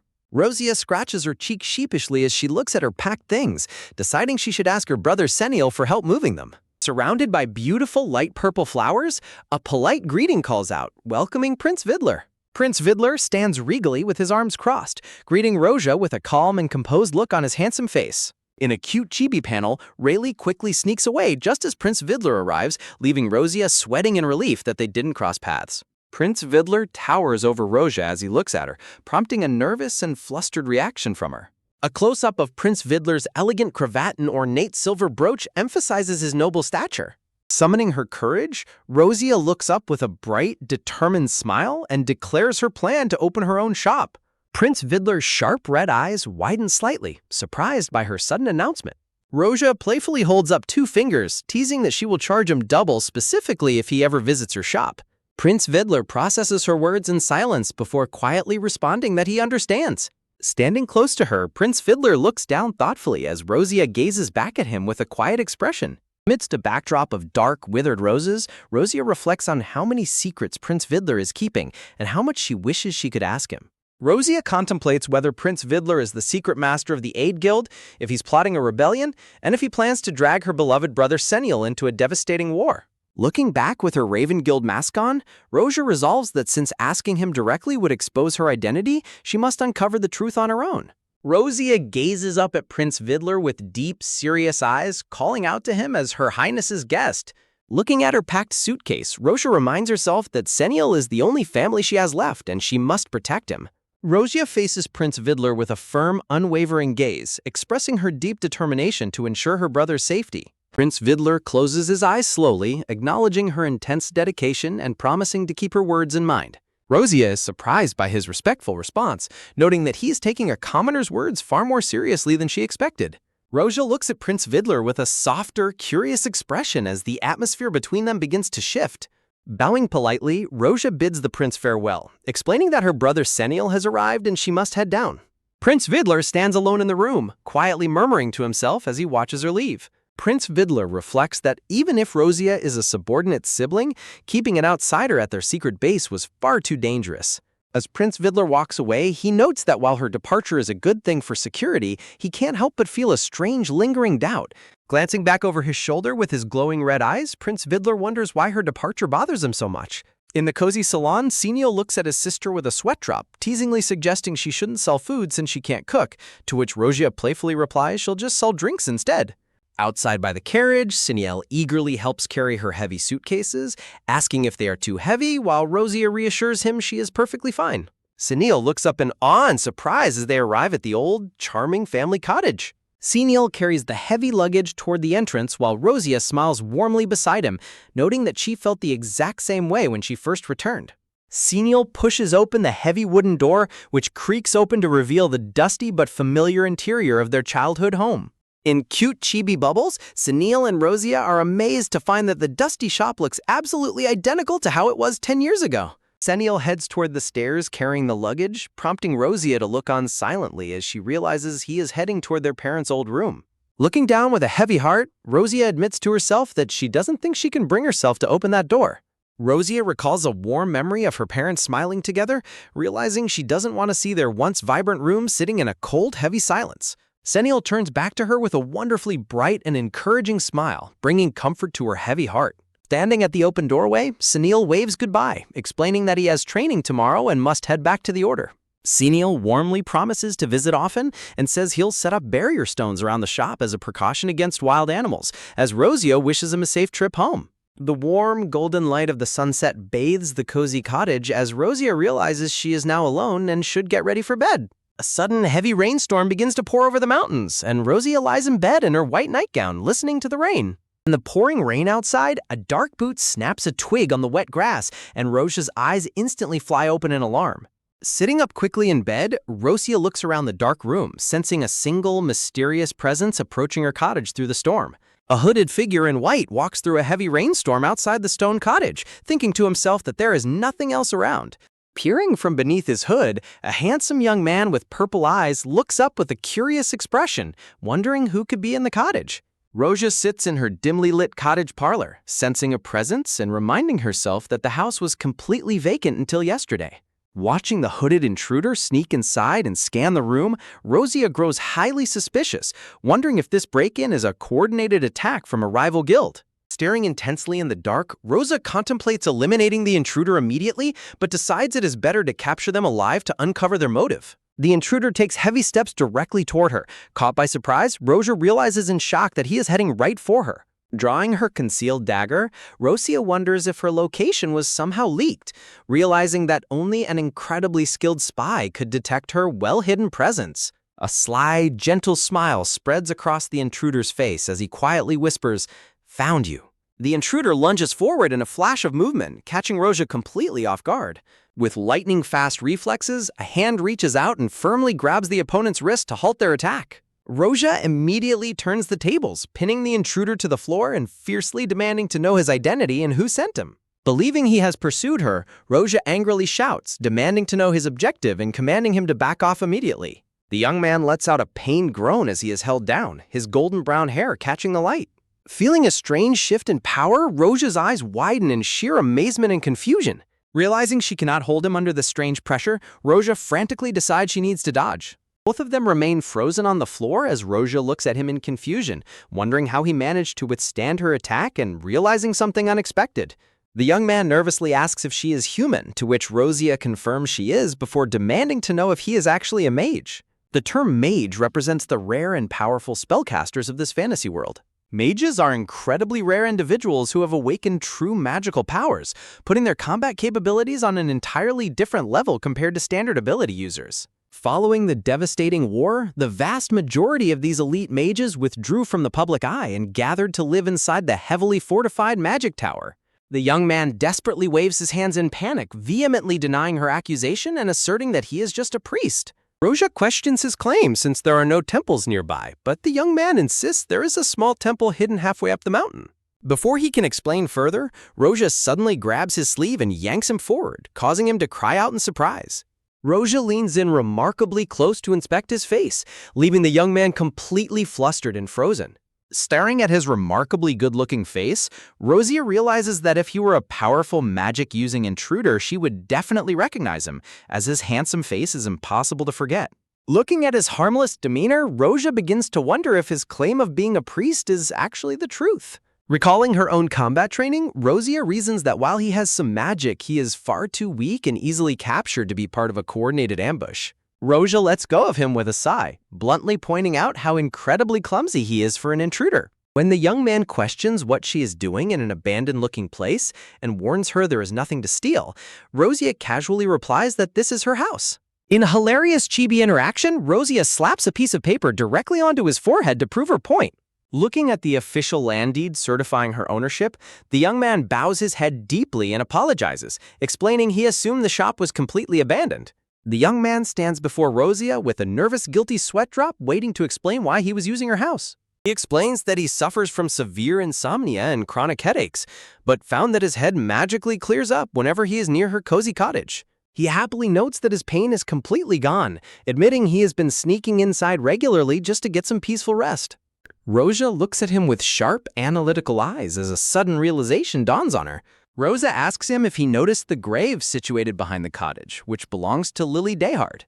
The young man explains he believed the cottage owner was resting there, confirming to Roja that he was indeed the mysterious person who has been caring for her parents' grave. A handsome young priest places a hand over his heart, offering her a sweet, charming smile of greeting. In a cute chibi panel, the young priest eagerly shares his age and invites her to visit his temple, leaving Rosia sweating in confusion at how talkative he has suddenly become.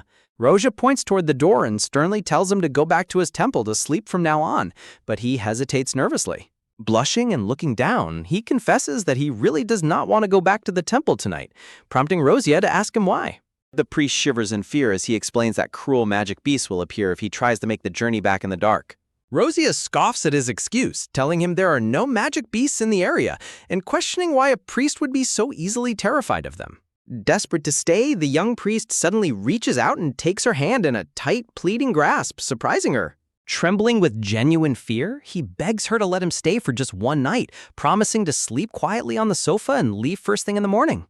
Looking down at his tearful, pleading eyes, Roja realizes he is far more fragile and genuinely terrified than she initially assumed. Roja sighs and decides she cannot ignore her family's tradition of repaying a kindness, especially since he looked after her family's grave. Turning to walk upstairs, Roja begrudgingly grants him permission to stay for the night, warning him that he is dead if he leaves the sofa. Overjoyed by her mercy, the handsome priest flashes a bright, dazzling smile and thanks her from the bottom of his heart. The next morning, bright and warm sunlight bathes the charming, peaceful cottage, surrounded by a lush green forest. When Roja woke up, only a neatly folded blanket remained on the sofa where Caden had slept. Rosia decided to explore the area around her shop and pay a visit to the hidden temple where Caden claimed to live. Walking through the lush green forest, Rosia thought to herself that while she didn't believe Caden was lying, it wouldn't hurt to verify his claim. After walking deep into the mountains, Rosia arrived at a beautiful, well-maintained stone temple featuring a majestic statue of a hooded saint in front.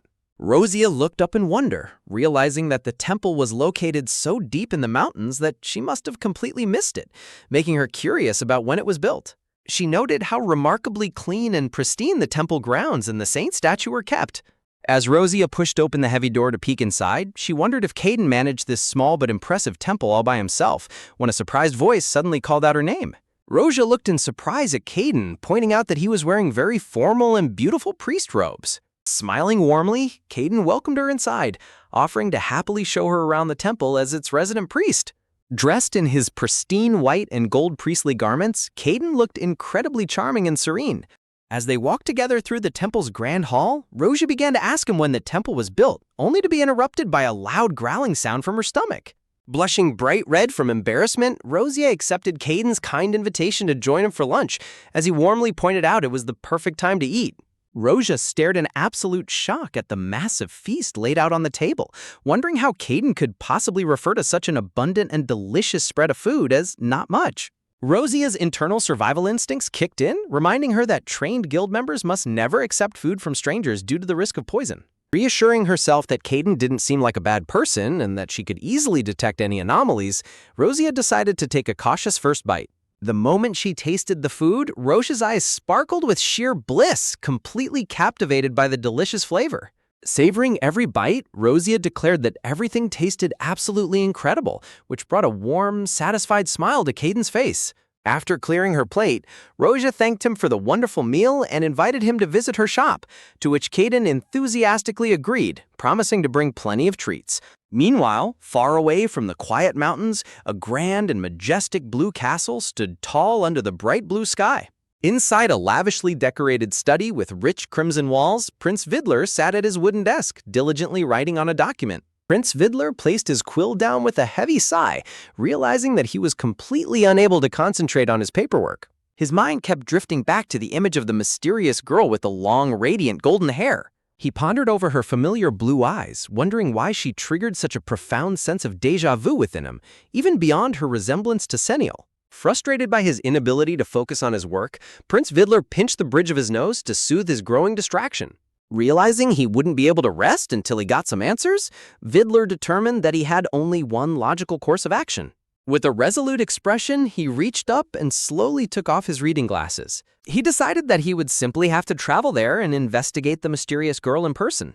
Looking forward with his piercing, glowing red eyes, Prince Vidler's face was set with firm resolve. Just then, his aide entered the study to present the regular report, breaking Prince Vidler out of his deep thoughts. The aide reported that they had confirmed the Raven Guild possesses the map of the Great Thief, though their attempts to establish contact have yielded no progress so far. The aide lamented that things would be much simpler if the Raven Guild would just state their demands, but they remained tight-lipped.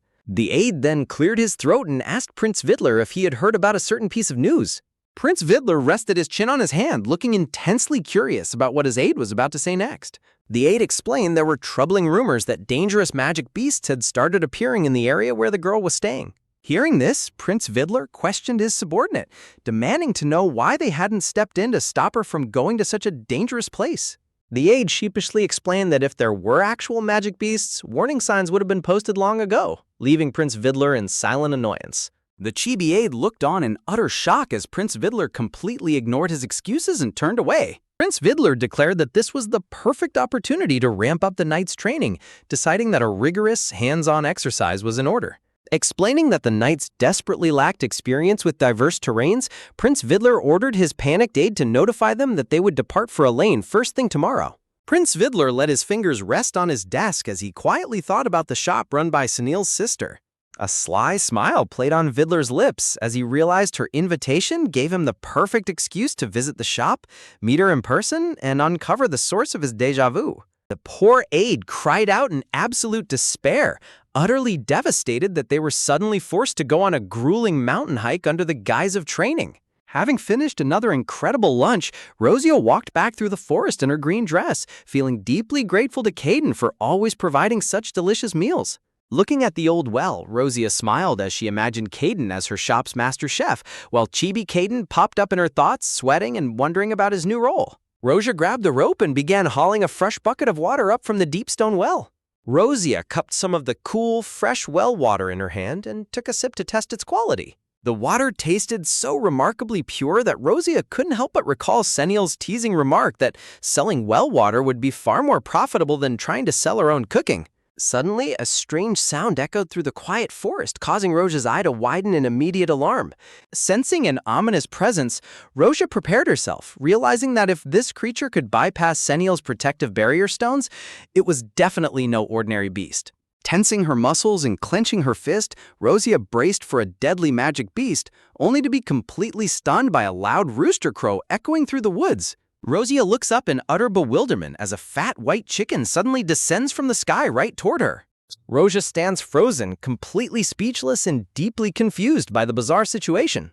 Rosia catches the stray chicken in her hands, wondering where on earth it came from, but when rain suddenly begins to pour, she decides to take the bird inside to safety. Safely inside the cottage, Rosia dries off and remarks to the chicken that mountain weather is highly unpredictable, though she hopes it is just a passing shower. Looking at the small, plump bird, Rosia gets lost in her thoughts as a comfortable silence fills the cozy room. Amused by its stealthy arrival, Rosia asks the chicken if it wants to stay with her, noting with a smile that it is the first chicken to ever completely bypass her detection range. In a cute chibi panel, Rosia happily imagines having a new companion to brighten up her quiet daily life in the cottage. Just then, Caden's voice calls out from outside, asking if she is inside, to which she warmly invites him to come on in. Caden opens the door with a bright smile, holding a picnic basket and sheepishly admitting that he made too much dinner for himself once again. Noticing the chicken wandering around the living room, Caden pleasantly remarks that God must have already provided their daily bread. Rosia protectively introduces the bird in Armstrong, declaring he is in charge of laying eggs, while Caden jokingly laments missing out on making a delicious roast chicken. Caden serves another mouth-watering, perfectly plated meal topped with a beautiful sunny-side-up egg. As she prepares to eat, Rosia sincerely expresses her desire to repay him for bringing her such delicious meals every single day. Caden smiles warmly at her, gently admitting that he does have one simple wish in return. Hesitating for a brief moment, he slowly places his hand on the table as he gathers the courage to ask. Leaning in closer, Caden gazes at her with a pleading, delicate expression that makes it hard to say no. Rosia quickly sees through him and asks if he simply couldn't sleep again, prompting a tearful Caden to confess how desperately he missed the deep sleep he had on her sofa. Relenting to his tearful pleas, Rosia sighs and gives him permission to stay, telling him to consider it fair payment for his cooking. Rosia watches in amusement as the devout young priest kneels on the sofa to perform his earnest bedtime prayers before sleep. Meanwhile, outside the shop, a familiar figure with glowing blue hair makes his way through the shadowy mountain forest. Rosie is startled by the unexpected arrival, wondering what Seniel could possibly be doing out here so late at night. Her sharp senses immediately pick up a familiar presence rapidly approaching the shop entrance. Panic sets in for Rosia as she realizes that since she told Seniel she lived alone, finding her with a strange man at night would look incredibly suspicious. Shaking with urgency, Rosia demands that Caden return to his temple immediately, leaving the young priest thoroughly baffled by her sudden change of heart.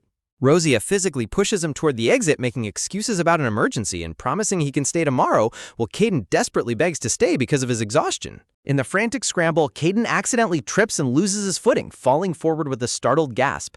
At that exact moment, Seniel cheerfully bursts through the front door to surprise his beloved sister. Seniel's joyful smile instantly vanishes as he freezes in shock at the sight of Caden pinned on top of Rosia on the floor. While Caden frantically asks if Rosia is hurt, a stunned Seniel demands to know what on earth is going on, leaving Rosia desperately struggling to find her words.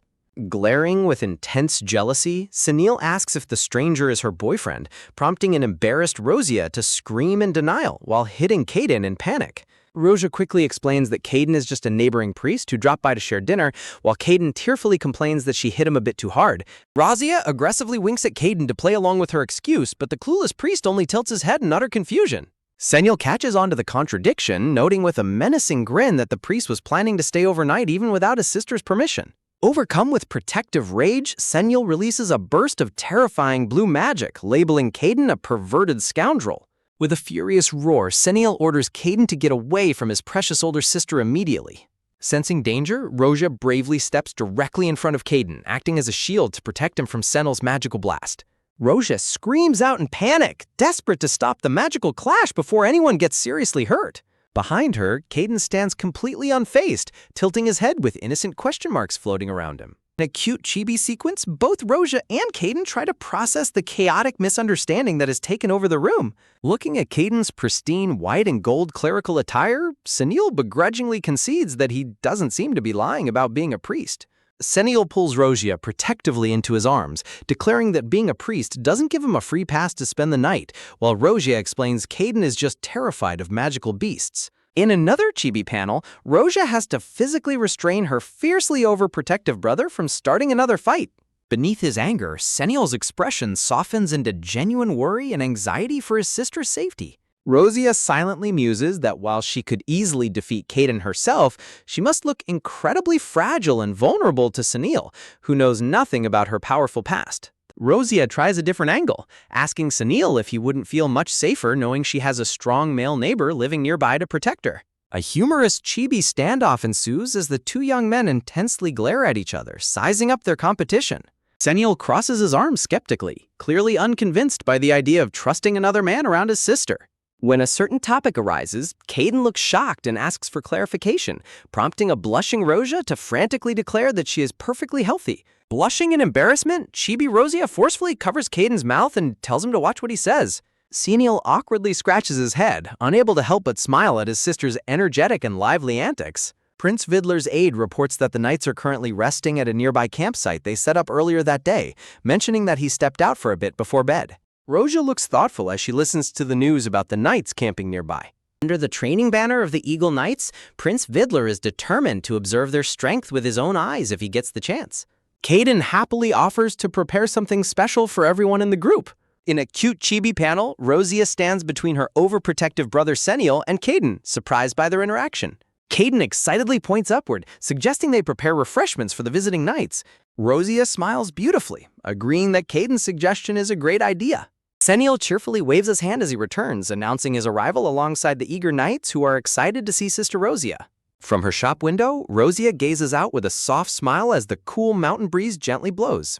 Rosia is surprised to see the Black Eagle Knights, observing that they are exceptionally well trained, much like members of the Raven Guild. She curiously wonders about their training regimen and what kind of physical exercises they endure. Prince Vidler approaches Rosia's shop, standing tall with his arms crossed as he prepares to order. Spotting the well-trained knight outside, Rosia turns around with a slight blush as she goes to take his order. Prince Vidler enters the shop and leans on the counter, staring intently at Rosia as he prepares to speak. Rosia looks surprised and flustered as the handsome prince leans in closer to look at her. Prince Vidler places a heavy pouch of gold coins onto the counter, requesting a large order for his knights. Rosia tries to compose herself, reminding herself to stay focused because Prince Vidler is a highly dangerous individual. A flashback shows Rosia in her past as a deadly assassin, clashing swords in a high-stakes combat encounter. Rosia recognizes Prince Vidler as her primary target, knowing she must remain extremely cautious around him to avoid putting her brother Seniel in danger. She reflects on her complicated double life, feeling conflicted about enjoying her freedom while still technically being a member of the Raven Guild. Prince Vidler stands quietly inside the shop, his sharp red eyes carefully scanning the cozy interior. Rosia lists the order of 6 wild berry drinks and 6 lime drinks, promising that she will have the 12 beverages ready shortly. Looking into her beautiful blue eyes, Prince Vidler silently wonders why they feel so strangely familiar and bother him so much. He resolves to uncover the true source of his lingering déjà vu and find his answers today.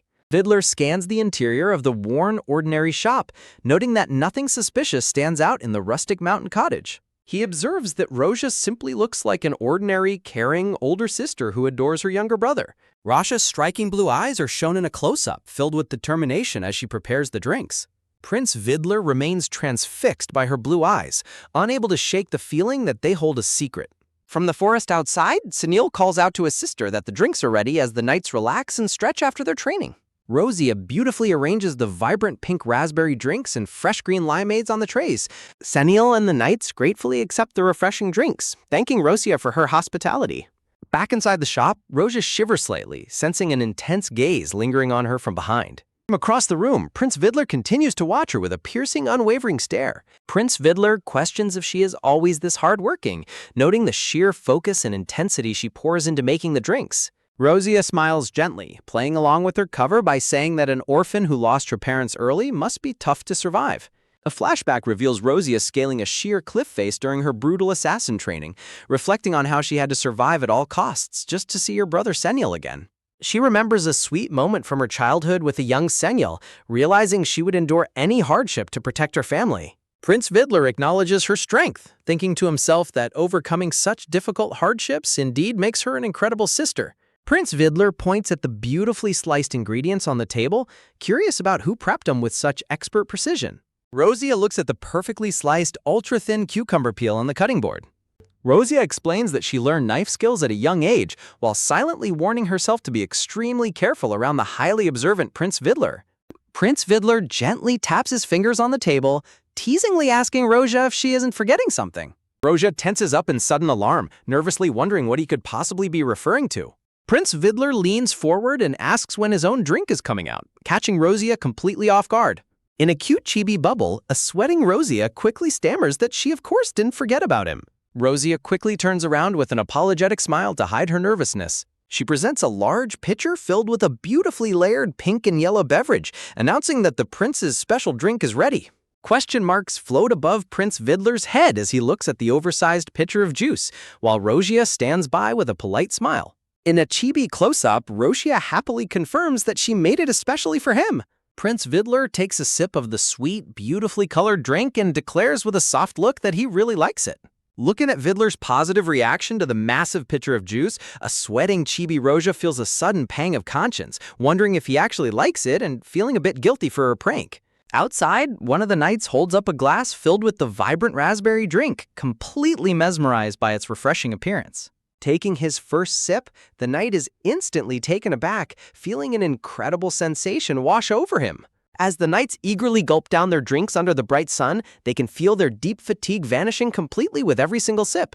Walking back to the cottage, the knights begin to wonder if Seniel's sister is actually a powerful mage, before concluding that her culinary skills are simply as outstanding as her beauty. Suddenly, Prince Vidler looms behind them with a menacing aura, sternly reminding them that if they have time for idle chatter, they must need more training, and orders them to get ready to move. Startled, the shirtless knights quickly salute, stammering that they will return the empty glasses to the shop and be right back. Prince Vidler calmly steps forward and holds out his hand, silently offering to take the tray of empty glasses himself. He takes the tray from them and orders the rest of the knights to move out and wait behind the trees. With the knights dismissed, Prince Vidler holds the tray of clean, empty glasses, preparing to head back to the shop alone. A gentle breeze blows as Prince Vidler looks toward the shop with a subtle, handsome smile playing on his lips. Observing the scene, Vidler feels a sense of quiet satisfaction, realizing that he truly is the only one who received a special, custom-made drink from her. Back at the shop counter, Seniel and the other knights stand together, happily chatting with Rosia. Rosia humbly washes the cups at the sink, smiling as she tells them that it is just an ordinary drink and there is really no need to call it heavenly. Leaning close over the counter, Chibi Seniel protectively whispers to his sister, warning her to watch out for the neighborhood priest and telling her not to trust any man except him. Their conversation is cut short when Prince Vidler suddenly enters the shop and authoritatively commands Senel and Orbis to assemble immediately. With an unwavering glare, Vidler points outside and demands if they didn't hear him, ordering them once more to assemble. Left with no choice, the knights quickly retreat from the shop, leaving Prince Vidler alone with Rosia. As Roga stands behind the counter, Prince Vidler suddenly leans in incredibly close, catching her completely off guard. Rosa's heart races in panic as she wonders why he is suddenly leaning so close to her face.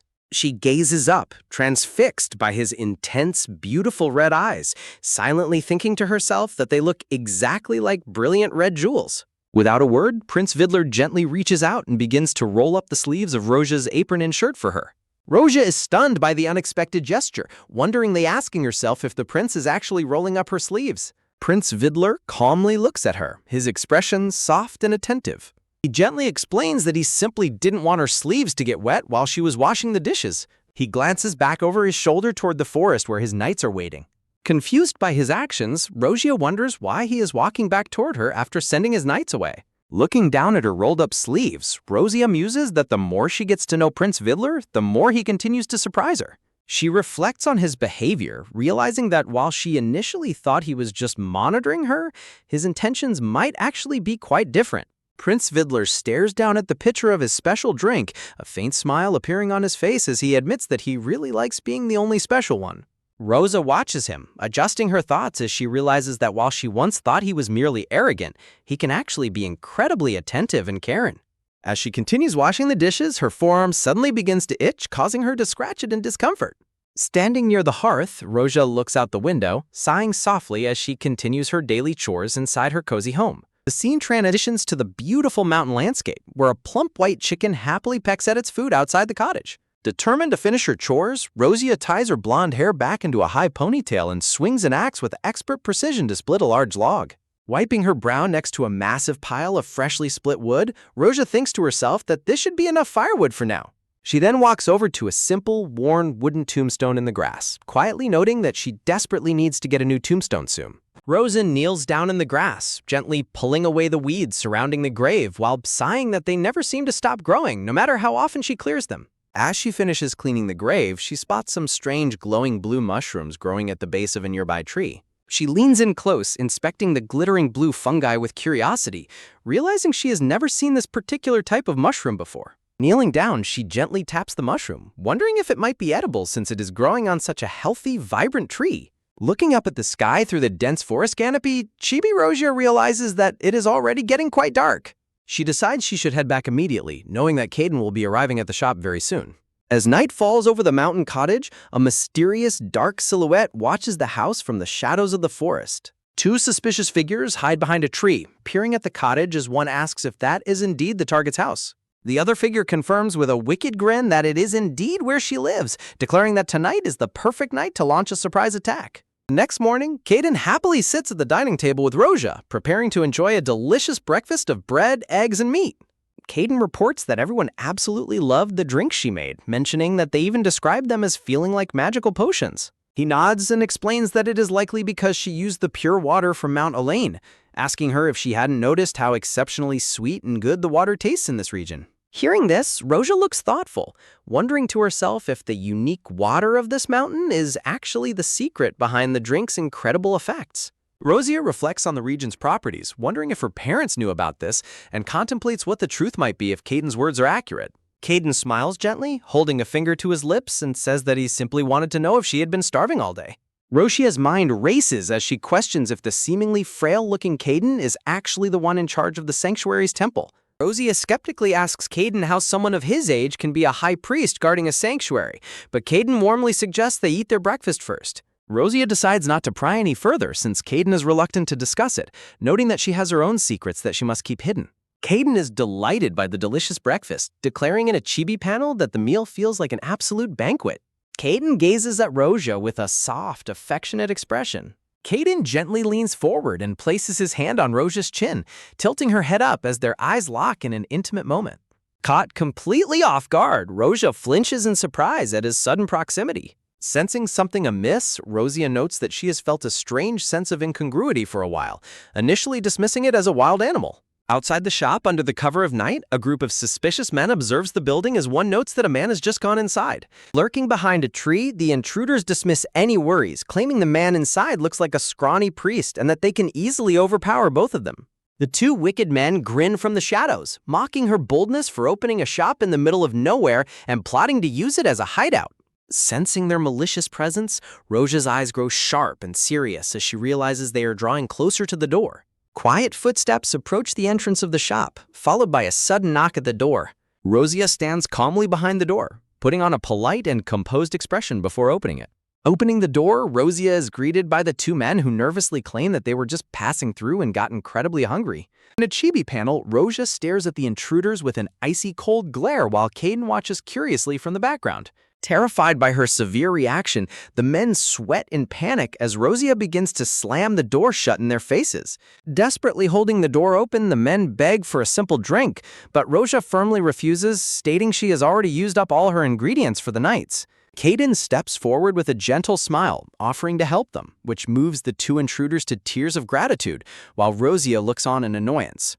Roja realizes that letting Caden take them to the temple is far too dangerous, deciding it's better to let them in so she can handle them herself if anything goes wrong. She suddenly remembers the glittering blue mushrooms she picked earlier that evening, getting an idea of what to serve them.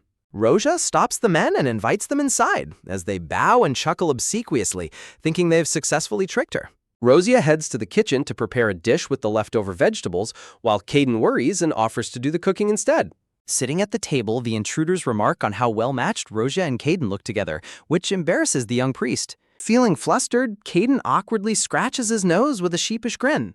Caden steps over to the man and kindly offers to say a prayer for both of them, leaving the two criminals sweating and confused. While Caden leads the men in prayer, Roja glances back at them with a highly suspicious, glaring expression. Rosia prepares to serve the soup, thinking to herself that it should be fine since they claimed they would eat absolutely anything. The two men gulp in nervous apprehension as they look down at the highly suspicious meal. Dark, eerie aura rises from the bowls of purple soup, which Rosia innocently introduces as onion mushroom soup. Sweating profusely, the men whisper to each other that they must eat it to make their targets lower their guard. Bracing themselves, one of the men takes a spoonful, but his eyes instantly bulge in absolute horror at the dreadful taste. The spoon clatters to the ground as the men choke in agony, clutching their throats and desperately screaming for water. Caden panics, asking Rosia what on earth she put in the soup, while Rosia wonders if her culinary skills are really that powerful. Rosia points at a plate containing the remaining glittering blue mushrooms she used as ingredients. Caden is shocked, explaining to her that those are extremely potent poisonous mushrooms rare to this area. Roja looks alarmed, protesting that she was fine when she ate them, while realizing they desperately need an antidote to treat the accidental poisoning. Trembling on the floor, the poisoned intruders mistakenly believe Rosia figured out their identities and planted herself there to assassinate them, prompting one to reach for a hidden pocket knife. Brandishing the knife, the enraged intruder lunges at Rosia and demands the antidote immediately. Caden steps in front, screaming in panic for Rosia to get back because it is too dangerous. Showing off her elite assassin skills, Rosia swiftly steps past him, grabs the attacker's wrist with expert precision, and disarms him instantly. Caden holds Rosia protectively, asking if she is hurt, while she assures him she is fine and wonders who these people actually are as they faint on the floor. The two men lie completely unconscious on the ground with their spirits comically escaping their bodies as Caden kneels to examine them. Caden stands up in a sudden panic, while Rosia turns away with a sheepish, sweating face. Grabbing Rosia's hand firmly, Caden urgently demands that she give him her hand right away. Caden holds both of Rosia's hands as a warm, magical light begins to envelop them. Caden gazes at Rosia with intense, worried eyes as he channels his healing magic into her. Looking down at their tightly clasped hands, Rosia realizes just how deeply worried Caden was about her getting hurt. Caden looks down with a rare, serious expression devoid of his usual gentle smile. Rosia feels a sudden sense of intimidation, noting that seeing Caden without a smile is so unfamiliar that she has no choice but to follow his lead. Looking flustered, Rosia realizes this is the very first time she has ever heard Caden raise his voice. As night deepens over the cottage, Caden gently asks Rosia if she feels energy surging through her, or if she feels completely refreshed and healed by his magic. In a cute chibi panel, Rosia reassures a highly worried Caden that she is completely fine and unharmed. Caden lets out a long sigh of relief, though a bead of sweat still rolls down his face. Caden walks up behind Rosia, asking what she is doing as she kneels down to search the unconscious intruders. Rosia firmly grabs a brown leather pouch from one of the men and begins shaking out its contents. Several items clatter onto the floor, including identification books, loose papers, and a detailed hand-drawn map marked with red arrows. Examining the documents, Caden notes that they are all forged IDs representing various fake occupations, while Rosia deduces they were actively scouting the villages around the Align Mountains. A close-up of the map reveals carefully traced pathways, circles, and a prominent red star indicating strategic routes through the mountain region. The detailed notes showed that the intruders were meticulously recording roads and waterways suitable for transporting military supplies. Rosia shares her grim conclusion with Caden, stating that she believes these men are actually foreign spies. Rosia reaches down to pull open the collar of one of the men's shirts to search for a specific mark, leaving Caden completely flustered. Wiping away the dirt, Rosia gasps as she spots a distinctive sailboat tattoo, confirming her suspicion that this is the mark of sailing. A glowing crest of the vanished country of Sailing appears, representing a nation that once bordered the empire and disappeared after endless wars. Historical records reveal that Sailing was the largest information guild in Sundel, fighting fiercely alongside royalty until they were eventually defeated and forgotten by history. Completely unfamiliar with the name, Caden turns to Rosia and asks what Sailing is. Understanding that Caden wouldn't know about such obscure history, Rosia explains that Seundel was a kingdom that disappeared a very long time ago. Rosia ponders deeply, wondering if the guild was simply absorbed into another entity and why they have suddenly resurfaced to gather geographical intelligence. Caden quietly observes her with a thoughtful, slightly suspicious gaze. In a chibi frame, Caden leans in close to inspect Rosia, who starts sweating nervously under his intense scrutiny. Rosia quickly covers by claiming she read about it in a book long ago, prompting Caden to ask which book it was so he can read it himself. Working together in chibi forms, they quickly drag the unconscious spies outside and tie them securely to a large tree in the dark. Caden asks if they should report the incident to the guards immediately, but Rosia decides it is safer to hand them over to her trusted brother, Seniel. Rosia privately reflects that if she had been alone, she would have interrogated them thoroughly herself, but she must keep her assassin background hidden from Caden. Knowing that the gathering of military intelligence suggests an impending war, she resolves that Seniel is the best person to uncover the truth. Caden agrees to head out and notify the Great Temple, though he worries about leaving Rosia alone in case more intruders decide to attack. Caden looks down with a deeply concerned and protective expression, reluctant to leave her side. In a humorous chibi panel, Rosia holds up a bowl of her toxic purple mushroom soup, joking that she will threaten anyone who approaches with her cooking, leaving Caden sweating in disbelief. Reassured by her high spirits, Caden smiles gently and promises to return quickly as he waves goodbye. Once Caden is safely out of sight, Rosia's expression shifts to one of cold, focused determination as she prepares to take action. Standing on the mountain path at night, black feathers gracefully swirl around Rosia as she summons her loyal messenger. A large black crow lands on her arm as Rosia instructs her companion Shell to deliver messages to Rayleigh and Seniel using color-coded ribbons. With a gentle parting wish for safety, Rosia watches as the crow takes flight into the night sky above the cottage. The next morning, the bright sunlight filters through the forest canopy as Seniel, who was stationed at a nearby campsite, arrives promptly at the shop. Standing by the captured spies, Seniel admits he has never heard of Sailing, prompting Rosia to explain its connection to the fallen kingdom of Sendel and ask him to investigate. Preparing to transport the prisoners, Seniel warmly reminds Rosia that she is always welcome to return to the capital whenever she wishes. A heavily guarded carriage makes its way through the dense mountain pass to deliver Seniel's urgent report directly to Prince Vidler.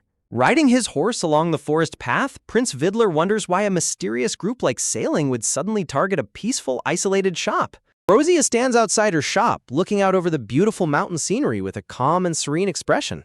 Framed by elegant roses, Prince Vidler's thoughts linger deeply on Rosia. He gazes back with a look of quiet concern, questioning if she will truly be safe living all by herself in such a remote place. Peaceful sunlight bathes the beautiful mountain cottage, returning the sanctuary to its quiet, idyllic state. Outside the cottage, a plump white chicken happily pecks at its feed bowl in the lush green grass. Suddenly, a rustling sound in the bushes startles the chicken, causing it to look up with alert, suspicious eyes. Two stealthy figures creep through the grass, whispering to one another to tread lightly so as not to make a single sound. The intruder slowly and silently pushes open the front door of the cottage, believing they have the element of surprise. To his absolute horror, Rosa is standing right behind the door with her arms crossed in a smug, knowing smile, causing him to scream in fright.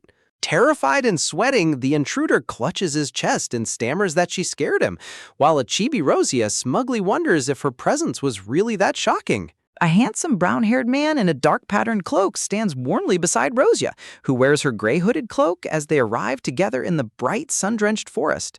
The blonde woman warmly invites them in, saying, "Both of you, come on in," as they politely reply, "Excuse us." Looking around the cozy wooden interior, they look at the plush sofa and note, "So this is where you grew up?" While Caden looks on with a soft expression, the blonde woman warmly embraces Rosia, asking if she has been eating well and making sure she isn't sick. Sitting around the wooden table, the blonde woman remarks that while they have been in touch, she didn't expect them to come together, to which Rosia explains that Rayleigh just became the master. In a cute chibi panel, Rosia swiftly covers Caden's mouth with a tap sound to keep him from accidentally revealing too much. The beautiful blonde woman smiles warmly and understandingly at their antics. Caden rubs the back of his neck with a sheepish, embarrassed expression under her knowing gaze. A sudden tension fills the air as the blonde woman's deep blue eyes focus intently, revealing a sharp and serious gaze. Rosia asks if she looked into her request, and the blonde woman replies that after getting her note, she checked for traces of sailing, explaining that although they disbanded when Sundal fell, they seem to have regrouped recently. When asked about their goal, the blonde woman explains that while she needs to investigate further, their ultimate goal is likely reclaiming their old territory through war, having spent all this time hiding and gathering strength. The blonde woman reassures Rosia that fortunately there have been no signs of rebellion yet, but they are keeping a close eye on the situation. The blonde woman shares the royal gossip, stating that the Empress is preparing the first prince's crown prince appointment ceremony. Everyone expects him to be the next emperor, yet Aide remains quiet, suggesting they might be building strength to ensure a successful rebellion. She adds in a grave tone, "I saw their training session up close recently." She warns Rosia, saying, "They've been persistent about meeting you."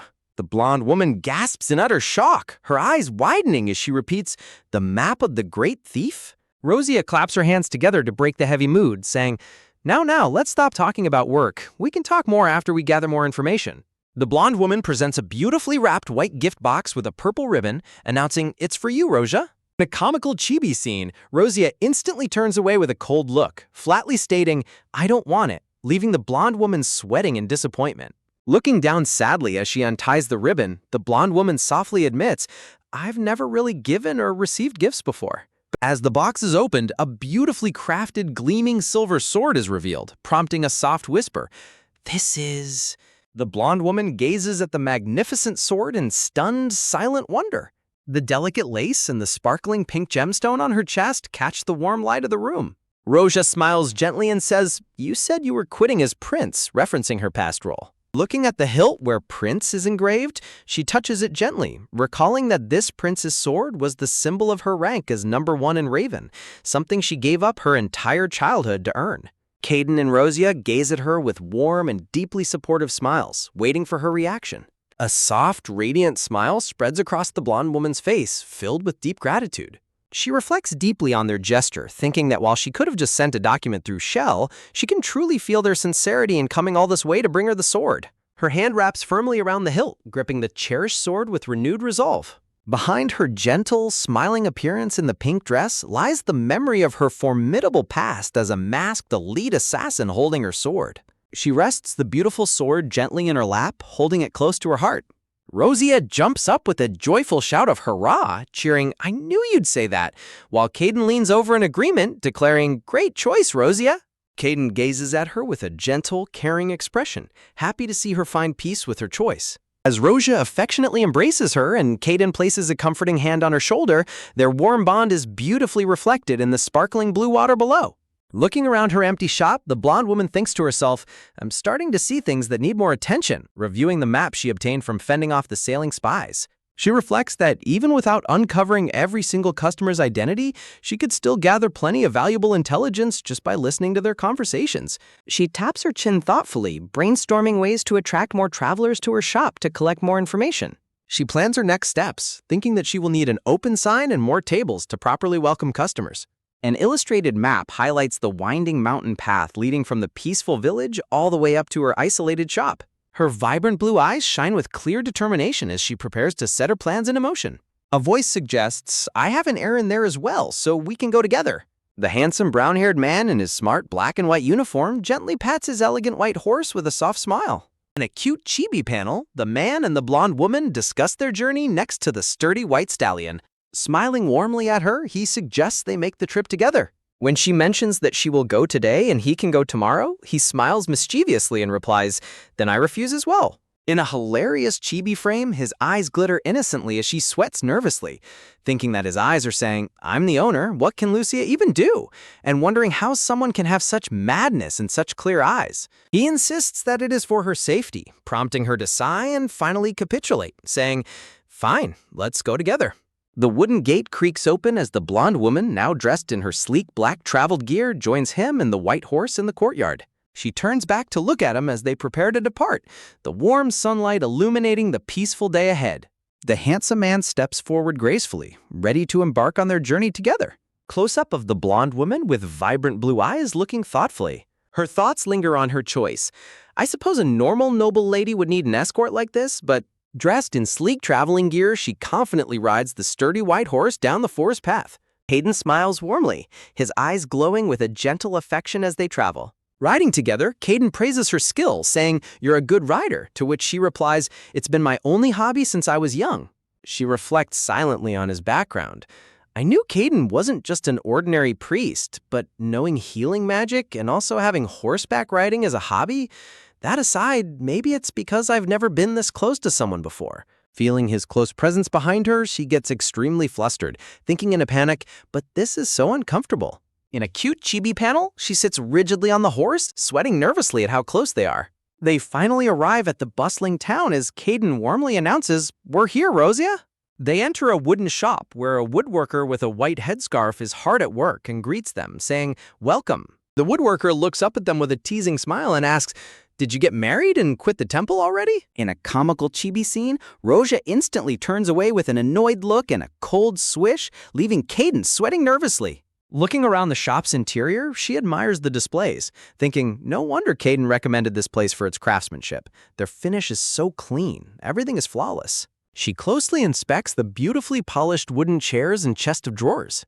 Pointing towards a set of furniture, she makes her decision, saying, "I'll take these too." She instructs the woodworker, asking, "Can you deliver them to the temple where the priest is?" The woodworker is taken aback and breaks into a sweat, while Caden and Rosia stand side by side.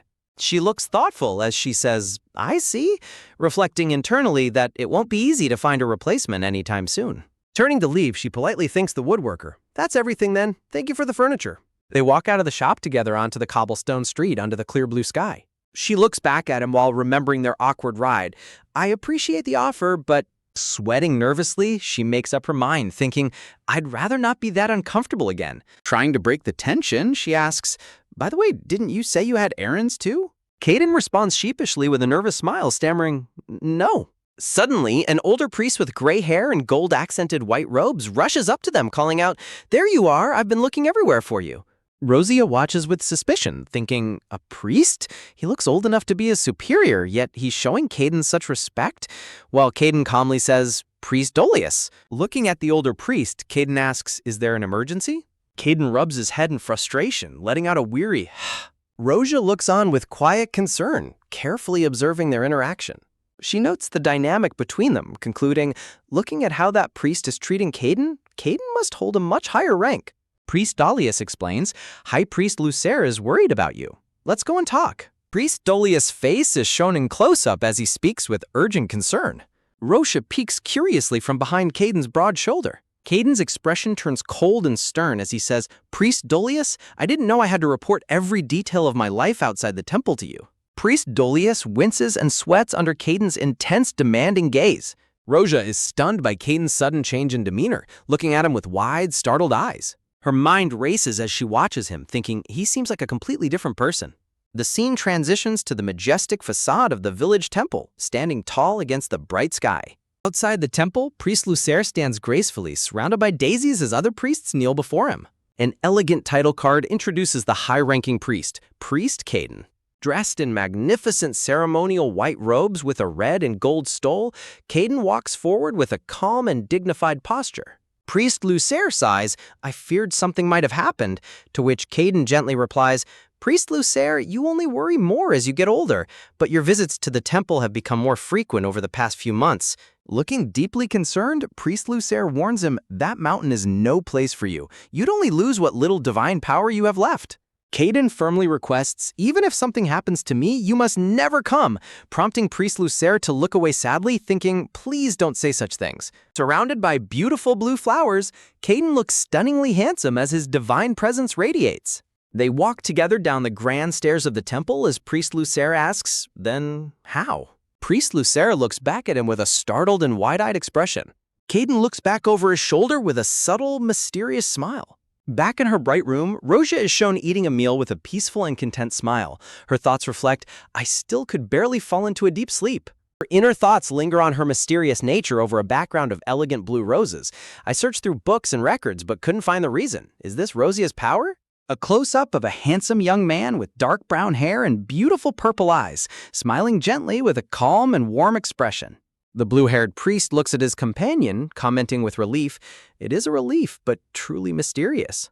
Dark, ominous energy begins to swell, with the narration noting that not even those who dealt with them in the past could have predicted this, as the bag in the priest's hand suddenly trembles with a loud, unsettling screech.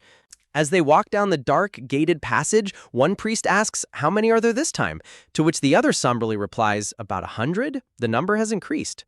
The priest grips the writhing leather bag tightly as it thrashes in his hand, noting with concern, the unpurified ones are still running wild inside. A dark, corrupt energy suddenly bursts forth with an eerie screech, prompting the priest to reflect.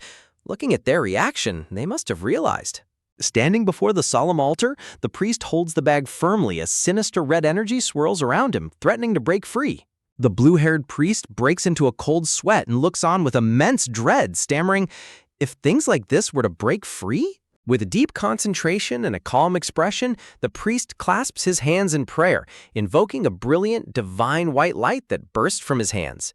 Powerful pillar of divine light clashes against the dark energy, which erupts into a violent, screeching red vortex of power. While his companion covers his ears in agony from the deafening screech of the dark forces, the priest keeps his composure, his vibrant purple eyes shining with resolute determination. With a soft rustle, the corrupt energy is completely purified, leaving the empty leather bag resting harmlessly on the cold stone floor. Exhausted from using so much divine power, the priest stumbles and leans heavily against the stone coffin, prompting the blue-haired priest to rush to his side and ask, "Are you all right?"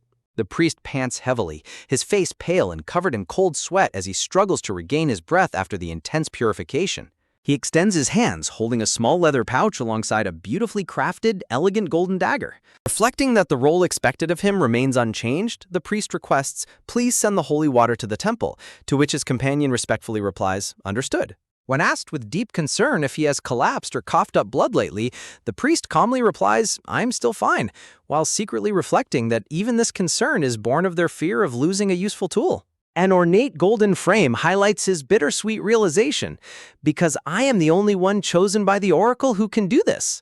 Having changed back into his smart black and white uniform, the young man prepares to depart as the elder priest catches up and asks, "Are you leaving already?" The young man suddenly stops in his tracks, pausing on the quiet cobblestone street as if deep in thought. When the elder priest gently suggests, "Then how about writing a letter?" the young man declines with a flat and immediate no. Dappled with blood-red stains, his cynical thoughts reveal, "Of course it would be troublesome if I died, since there is no one to replace me yet." He looks back over his shoulder with a faint, knowing smile, his handsome features highlighted by the dim light. With steady, purposeful steps, he turns his back on the grand temple and walks away, leaving the elder priest standing alone on the steps. A close-up of his cold, weary purple eye accompanies his silent, frustrating thought, "I am so sick of this." His mind drifts to a tender memory of touching the blonde woman's chin, bitterly reflecting that while a fleeting coincidence like a spring breeze came to him, he will likely die of demonic energy poisoning before he can ever hope to cherish it. He stands in quiet solitude as a dark, shadowy aura begins to creep up and envelop his elegant figure, symbolizing the burden he carries. Against a dark, blood-splattered background, his tragic thought echoes, It would rather end quickly before my desires grow any larger. Surrounded by withered black roses, he despairs at his fate, thinking, so if my life is destined to be this empty, he remains motionless, shrouded in the encroaching darkness as his grim thoughts weigh heavily on his mind. A collection of scandalous, highly detailed drawings of a handsome, shirtless, blue-haired man showing off his muscular physique are displayed on a stand. The blonde woman looks down at the drawings with a mix of embarrassment and worry, thinking to herself, I couldn't just let Sanel's face roll around on the ground, so I bought them all. Holding one of the drawings in her hand, she looks thoroughly displeased and sighs at the ridiculousness of the situation. She stares in disbelief at another drawing of a dashing black-haired prince, recalling the vendor's eager offer. I don't even need this, but he's so handsome. They say he's some prince. Want me to throw it in? Looking closely at the highly idealized portrait, she mutters to herself, drawing him like this? The drawing depicts the prince looking stunningly handsome, surrounded by blooming white daisies and sparkling rays of light. Staring at the depiction, she can't help but think that his real face is actually much more handsome than the drawing. Embarrassed by her own train of thought, she vigorously shakes her head to dismiss it as she continues walking down the bustling town street. She pauses in front of a market stall, curiously observing a neat row of green, cactus-like items on display. As she inspects the stall, she notes the premium collection of gems, potions, and a glowing crystal rod, asking, these are all high-grade items, aren't they? The pawnshop owner smiles warmly as he explains, I'm just clearing out items that have been sitting in our pawnshop for over 10 years. Suddenly, Caden appears right behind her, leaning in close and startling her as he asks, what are you looking at? Turning to face him, she asks, are you finished with your business? And Caden smiles warmly, replying, yes, I'm sorry to keep you waiting. Gazing at the counter, Caden gestures toward one of the pieces and asks, Roja, what do you think of that bracelet? Roja looks back at him with wide, startled eyes, caught off guard by his sudden question as she sweats nervously. The shopkeeper holds up a luxurious red velvet box displaying a delicate bracelet, adding, a noble lady pawned it, promising to return soon, but 10 years have passed. That's an amethyst embedded in the center. Elegant, isn't it? In a hilarious chibi panel, Caden eagerly pulls out a heavy bag of gold to buy it on the spot, leaving Roja completely dumbfounded as she thinks, isn't that too expensive? Holding the gleaming silver bracelet with its sparkling amethyst stone, she can't help but wonder why he bought it, thinking he must really like it. It was so expensive, though. Caden stands tall before her, gently requesting, could you give me your hand for a moment? Leaving her looking back up at him with a confused expression. Taking her delicate hand in his, he gently slides the beautiful amethyst bracelet onto her wrist, presenting it to her as a heartfelt gift. In a cute chibi panel, Rosia looks surprised and slightly flustered as Caden gently slides the amethyst bracelet onto her wrist. Rosia exclaims, for me?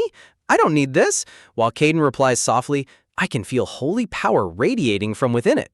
Looking back over his shoulder, Caden listens as the pawnshop merchant continues his story, concluding, though I don't know why they never came back for it. Standing in the street, Rosia looks down at the elegant amethyst bracelet shining against her black lace glove, thinking to herself, I've never worn anything like this before. Looking up at Caden with a soft, gentle smile, Rosia says, thank you, I'll cherish it, as Caden beams back at her warmly. Caden notices her hiding something and asks, did you buy something? Prompting a sweating, panicked Rosia to spin around and hide her bag behind her back, shouting, it's nothing, while a postcard slips out of her bag. To distract him, Rosia grabs Caden and quickly pushes him forward, calling out, let's go check out that place over there, while a confused Caden asks, what is it? And the postcard flutters to the cobblestone street unnoticed. The dropped postcard lands face up on the stone path, showing a handsome black-haired prince with glowing red eyes, before transitioning into a dramatic close-up of his cold, intense gaze. In a dark stone dungeon cell, two severely tortured men are shown covered in bloody cuts and gashes, one chained to the wall and the other slumped lifelessly in a wooden chair. Wearing a magnificent white ceremonial military uniform adorned with gold epaulets and medals, the handsome red-eyed prince smiles coldly as he thinks, I wonder what kind of face the Empress will make when she sees them. The scene transitions to a grand, towering white Gothic castle standing majestically under the bright sky, surrounded by lush green leaves and blue roses. Sitting elegantly in a lavish blue-themed drawing room, the red-eyed prince gracefully sips a cup of tea on a comfortable velvet sofa. A close-up of the prince shows a knowing smirk playing on his lips, his crimson eyes gleaming with cold amusement. His thoughts drift to the dark political history of his family. My biological father, the emperor of the Teroid Empire, ascended the throne not by his own strength, but through the power of Empress Cleone's family, the Scropins. Because of that, my father, who had no choice but to dance to the Empress's tune. This is illustrated by a giant, imposing Empress Cleone holding a tiny puppet emperor on her palm. He bitterly remembers his childhood, did nothing but watch from afar, even when I was sent off to the battlefield as a mere child. In his memory, a young version of the prince stands resolutely on a warhorse. Standing beside the emperor on a high balcony, the red-haired empress smiles behind her fan as the dark memory concludes he merely observed. Back in the present, the prince sits on the sofa with his back to the viewer, looking toward a large closed white door as he thinks, since then, the times I have actually seen my father's face can be counted on one hand. A maid opens the door and bows respectfully, announcing, "You may enter. He has granted you permission."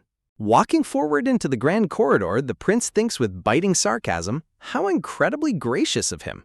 The prince walks down the opulent, sunlit hallway towards the throne room, passing by the bowing maid as the emperor and empress wait in the distance under a red canopy. An elegant close-up reveals the white-haired emperor sitting solemnly on his ornate golden throne, with the beautiful red-haired empress standing beside him, resting her hand on his shoulder with a cold, haughty expression. Stepping before the throne, the prince kneels gracefully on one knee and states respectfully, "I greet your majesties." Against a backdrop of dark roses and sharp thorns, his inner thoughts linger with dark sarcasm. I suppose I should thank Her Majesty the Empress for playing her little games, as they finally allowed me to see my father.